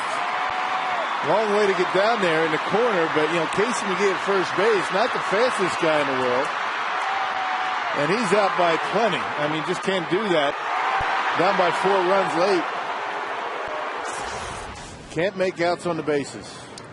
Wow. In Casey's defense, he was being waved around, so he took off. Well, you're looking at second and third with 2 out. You got Lucroy coming up. You never know. At that point, a long ball makes it a 1-run game.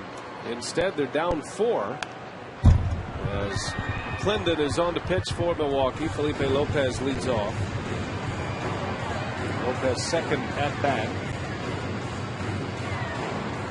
Unless you are the tying run, or maybe even the run that gets you within 1 run. I mean, you got to hold up. I mean, in the 8th inning, you never want to make the last out, or it's okay to make the last out at home plate.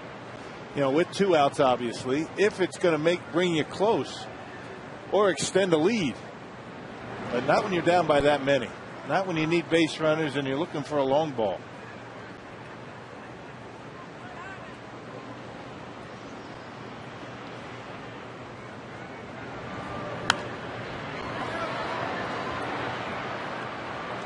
And Lopez pinch hit to start the 8th inning. He started the 6-run rally, although he made an out. Cardinals, after Lopez grounded out, 6 consecutive base runners. And down goes Lopez on a little quick pitch from McClendon. He'll do that to you every now and then. Yeah, why not? We saw Jake Westbrook do it to Escobar. There it is. Good pitch. Catching front of the plate. I would imagine perhaps Felipe Lopez talking to Tim Cheat about, is he able to do that? Can he do that to me? As long as you're in the box, you better be ready. So it's a little short pitch action. He doesn't come up with the leg kick that he normally does. Perfectly legal. Yeah, you're in the box and you're ready to go. The pitcher can do anything he wants. The sneak attack. Here's his normal motion with the high leg kick.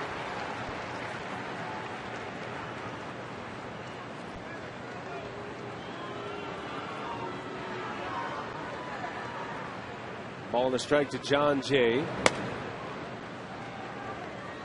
2-1 now.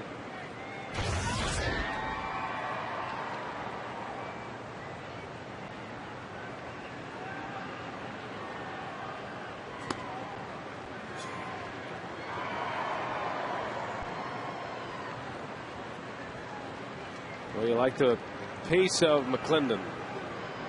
Takes the ball, ready to go. In the air to left, Braun easing back. 2 outs.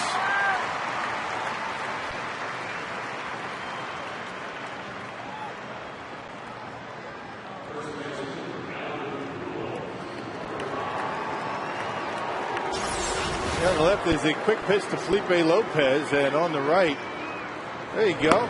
Nothing wrong with that. Kind of speeding everything up and surprising the hitter. Good job.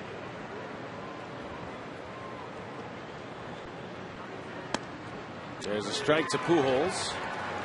Floats one in at 82 miles an hour. There's another one. And Pujols takes a strike. All right, he's got me intrigued now. McClendon going with a quick pitch. What do you think? Another one. A little fastball in there. Pujols staring at McClendon. Yeah. Saying, how dare you come even anywhere close to me. These Cardinals are something, aren't they? Another one, and that just missed. Man, oh man. Tim Cheetah has given Albert a couple of pitches today. 2 balls, 2 strikes. But that's nothing new. And he struck him out. Well done, Mr. McClendon. Pujols down on strikes. The inning is over. And McClendon quick pitching his way to a 3-up, 3-down.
Back at Miller Park, the roof is now closed, and the Brewers are hoping this game is not closed. They've got 4 runs to tie it, 5 to win it. Ryan Franklin gives you an idea where the Cardinals are right now. He is in this game with a 4-run lead. Not a safe situation, but he is their closer. So he pitched yesterday. Franklin with a scoreless inning against Cincinnati. So pitching in back-to-back games. Franklin saved both of the Cardinals' wins in that Cincinnati series. Now at 24 saves on the year. Yeah, saves in his last 2 appearances. You know, dating back to the end of August, he blew 2 saves in a row on the 26th and the 27th, but his last 3 appearances have been scoreless.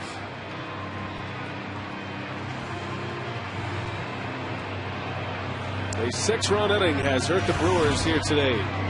Cardinals with 6 in the 8th.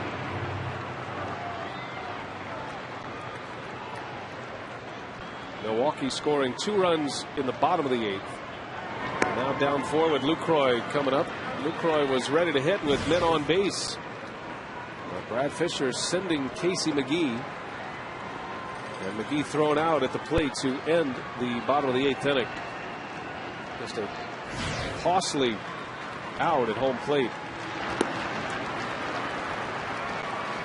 Now the Brewers can, look to 3 mistakes that they made in today's game if they should go on to lose. That wild pitch with 2 outs to score a run. They failed double play ball that would have ended the inning, and the Cardinals ended up scoring 6 runs, and that base running mistake. Can't make mistakes. Not in close games. Lucroy, a base hit. This is going to go to the wall. An extra base hit for Jonathan Lucroy. So a good start to this 9th inning for Milwaukee. Now the Brewers have out-hit the Cardinals 9-7 now.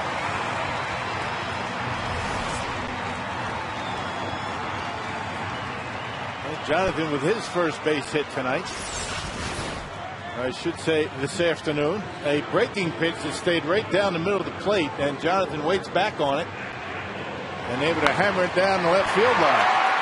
Well, a couple of more guys get on. Somebody hit one out of here.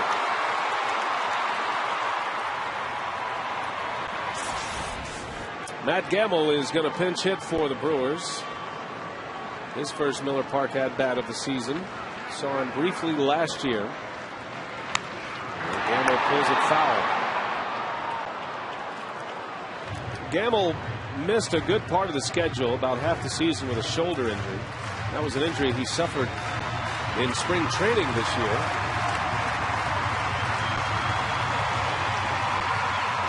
He was on the disabled list until the end of May.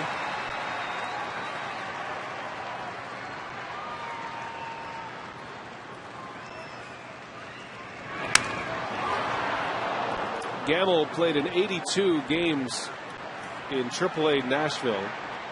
They play a 142 game schedule in the minor leagues. Gamble in 82 games hit .309. Yeah, they had him move all over the place. They had him in the outfield, over at first base, over at third base, just trying to give him a little bit more flexibility to see, you know, if he can play some different positions. Said he enjoyed the outfield, actually. Made his season debut Saturday in Philadelphia. Struck out as a pinch hitter. Was down in the count 0-2. And a pitch in the dirt. Good block by Molina. Well, for Franklin, this is a key hitter. He's pitching with a 4-run lead. But the top of the order is coming up. After Gamble, it's going to be Weeks and Hart. If anybody gets on, it's Braun, then Fielder.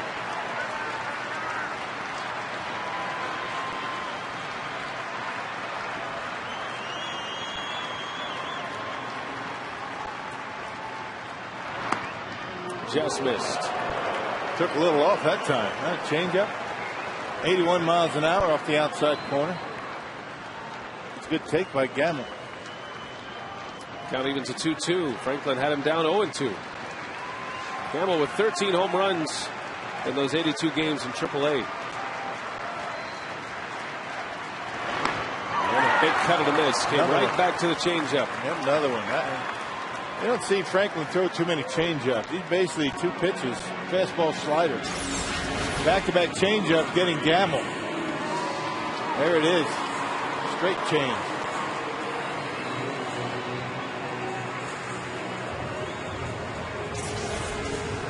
So Gamble, a strikeout victim, one away here in the ninth, and it'll be Ricky Weeks.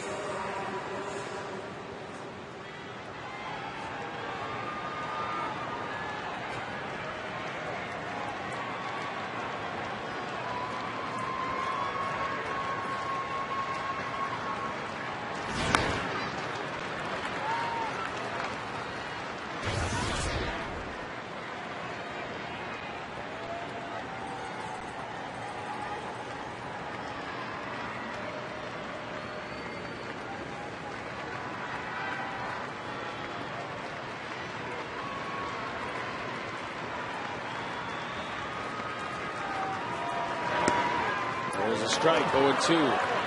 That's what Franklin does so well. He comes in throwing strikes. Keeping the baseball down. Fairly straight with a fastball, but you put it on the knees like that, you're not going to get hurt too bad. The most runs he has allowed in a single outing this year has been 2, if you're wondering. Pitching with a 4-run lead.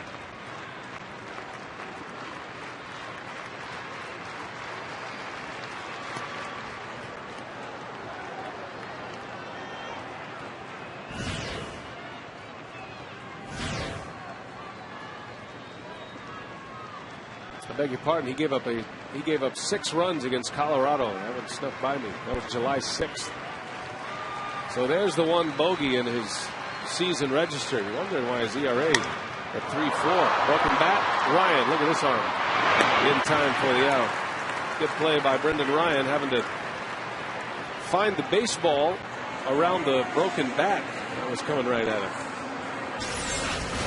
Franklin able to get on the hands of Ricky Weeks. Shatters the bat. Look at the arm angle for Brendan Ryan. I mean, he throws the baseball from a lot of different spots, but he's able to get the job done.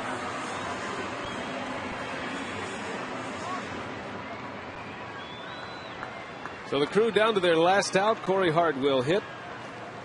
Runner at third base and an 8-4 St. Louis lead.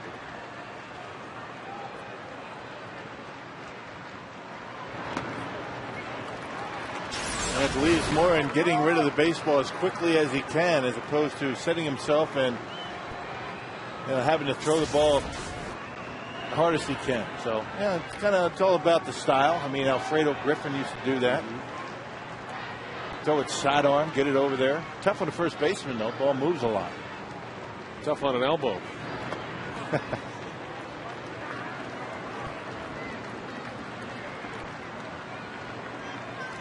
Right back at it tomorrow night. Chris Narveson against Kyle Lose.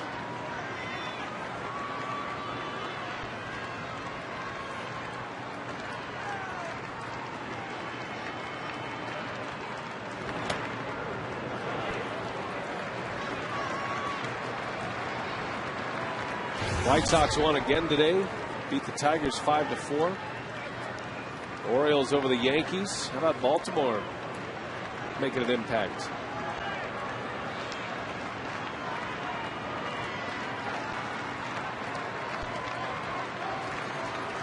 Two balls and a strike on Hart. 3-1.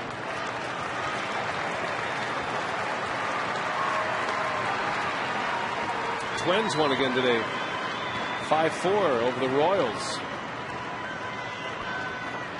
Keeping things tight. The Rockies have just taken the lead over the Reds 5-4.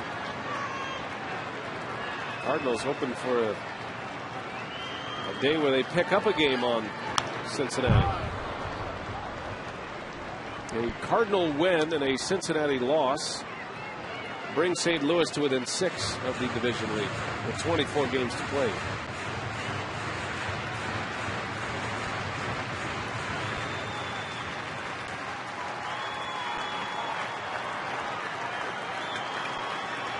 Full count, 2 outs. Ryan Braun will hit next. Corey Hart would love to give him a shot at it. Brewers need 2 base runners. Need Hart and Braun to reach. The man you want at the plate is Prince Fielder right now. If he comes up, he'll represent the tying run. That's hit hard. Center field. This is way back there. And this is way gone. Corey Hart has done it again. His second home run of the game. Number 27. And the Brewers aren't dead yet. It's 8-6 St. Louis. Now his second 2-home run game in 3 nights. That one to dead center. Now the Brewers are going to give him a fight. Fastball right down the middle, and Corey didn't miss it. A nice short stroke on a full count. Very quick bat, and off the batter's eye out there in center field. So the Brewers cut the lead to 2. Hart with his 3rd hit. And now with 88 runs batted in. His 10th career multi-homer game. And his 2nd in as many as Braun takes a strike. Now Braun trying to reach for Fielder, and he's barking a little bit at Tim Cheetah.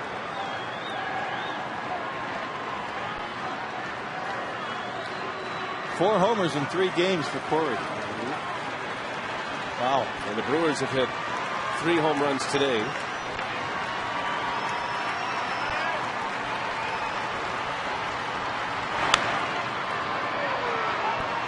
I'll tell you, Rock, Mike McClendon with that 3-up, 3-down inning of the 9th, the way he did it, the strikeout on Lopez and then striking out Pujols, he energizes ballpark a little bit. Yeah, striking out Pujols, that'll do it. And now this crowd is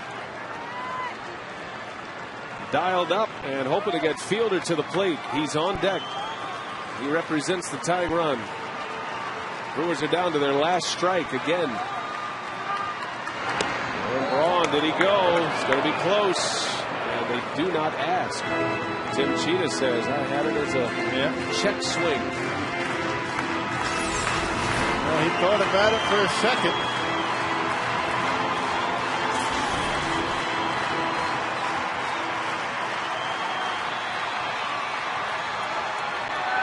Ball and 2 strikes on Braun. 2 hits today. He's 2 for 4. 2-2 the count.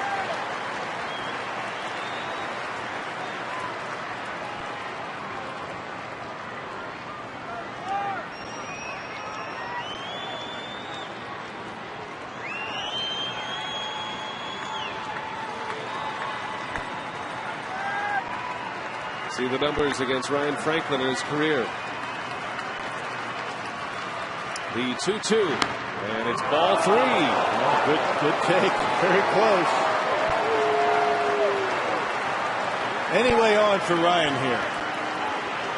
Bring up the big fella.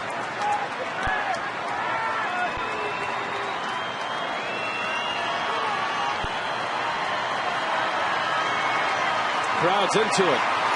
Full count, 2 outs. Again, the Brewers down to their last strike.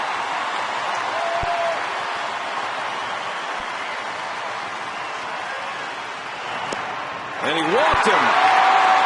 Ryan Braun draws the walk, and the tying run is coming up. Boy, that's a tough pitch to take right there. A breaking pitch from Ryan Franklin that didn't miss by much. Boy, very gutsy taking that. Oh, baby.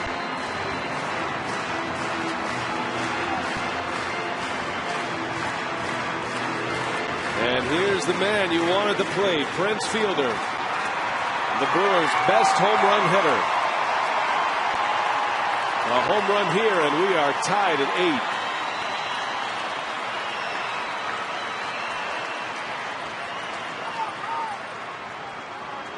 And here comes Dave Duncan. If nothing else, just to give Franklin a breather. Something about those 4-run leads. Yeah, just maybe to keep that snowball from continuing downhill. Breaking momentum just a bit. Not a whole lot to talk about. That's all it was, just a little bit of a timeout.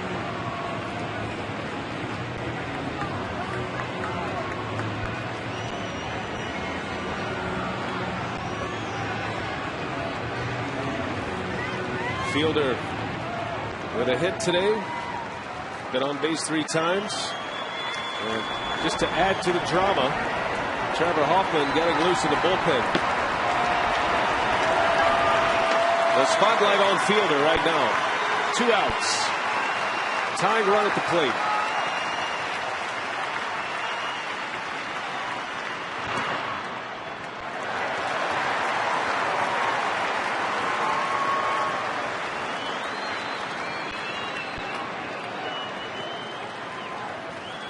The Brewers have scored 4 runs in the last 2 innings. And RBIs from McGee and Escobar in the 8th. Fielder takes a ball. 2-0 the count. Boy, he's seeing it very well right now. I mean, 2 very close pitches. That first pitch by Franklin looked like a strike. He's not missing by much.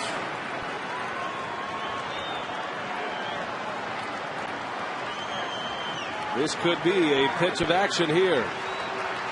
2-0. And Fielder, a little half swing, fouls it away. 2 balls and a strike. I guess you wonder why Ryan Braun's not going to second base and not holding him on. If he steals second, they may very well walk Prince, and that's the last thing the Brewers want to see. Of course, very dangerous, even if he does get to second base, to bring the winning run to the plate.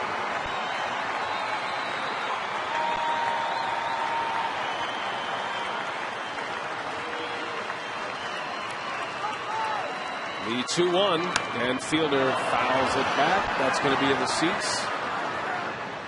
Count evens at 2-2. Yeah, breaking ball. I think back-to-back off-speed pitches to Fielder. And again, the Brewers are down to their last strike. They were down to their last strike with Hart at the plate. He homered to center field. Braun was down quickly to 2 strikes. He walked, and now it's 2-2 on Prince. Casey McGee is on deck.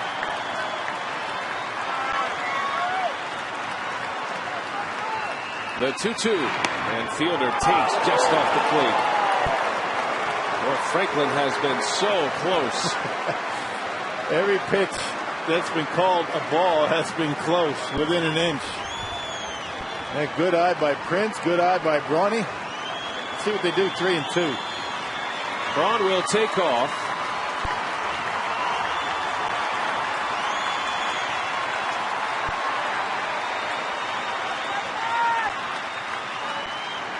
Fielder, a bouncing ball. Pujols makes a play. Long underhand toss, and that's the ball game. Fielder grounds out.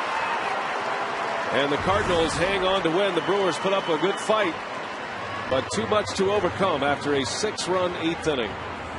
8-6 final score. And still much more to come on this game. Craig Kashan, what do you have coming up for us on Brewers Live? Well, we'll get inside that Brewer clubhouse and explore the near comeback. Good effort down the stretch by the Brewers, but it was the 8th inning by the St. Louis Cardinals that did the job against the Brewer bullpen. We'll hear from Ken Maka. Also our on-field instructional, when to dive and when not to dive when we come back.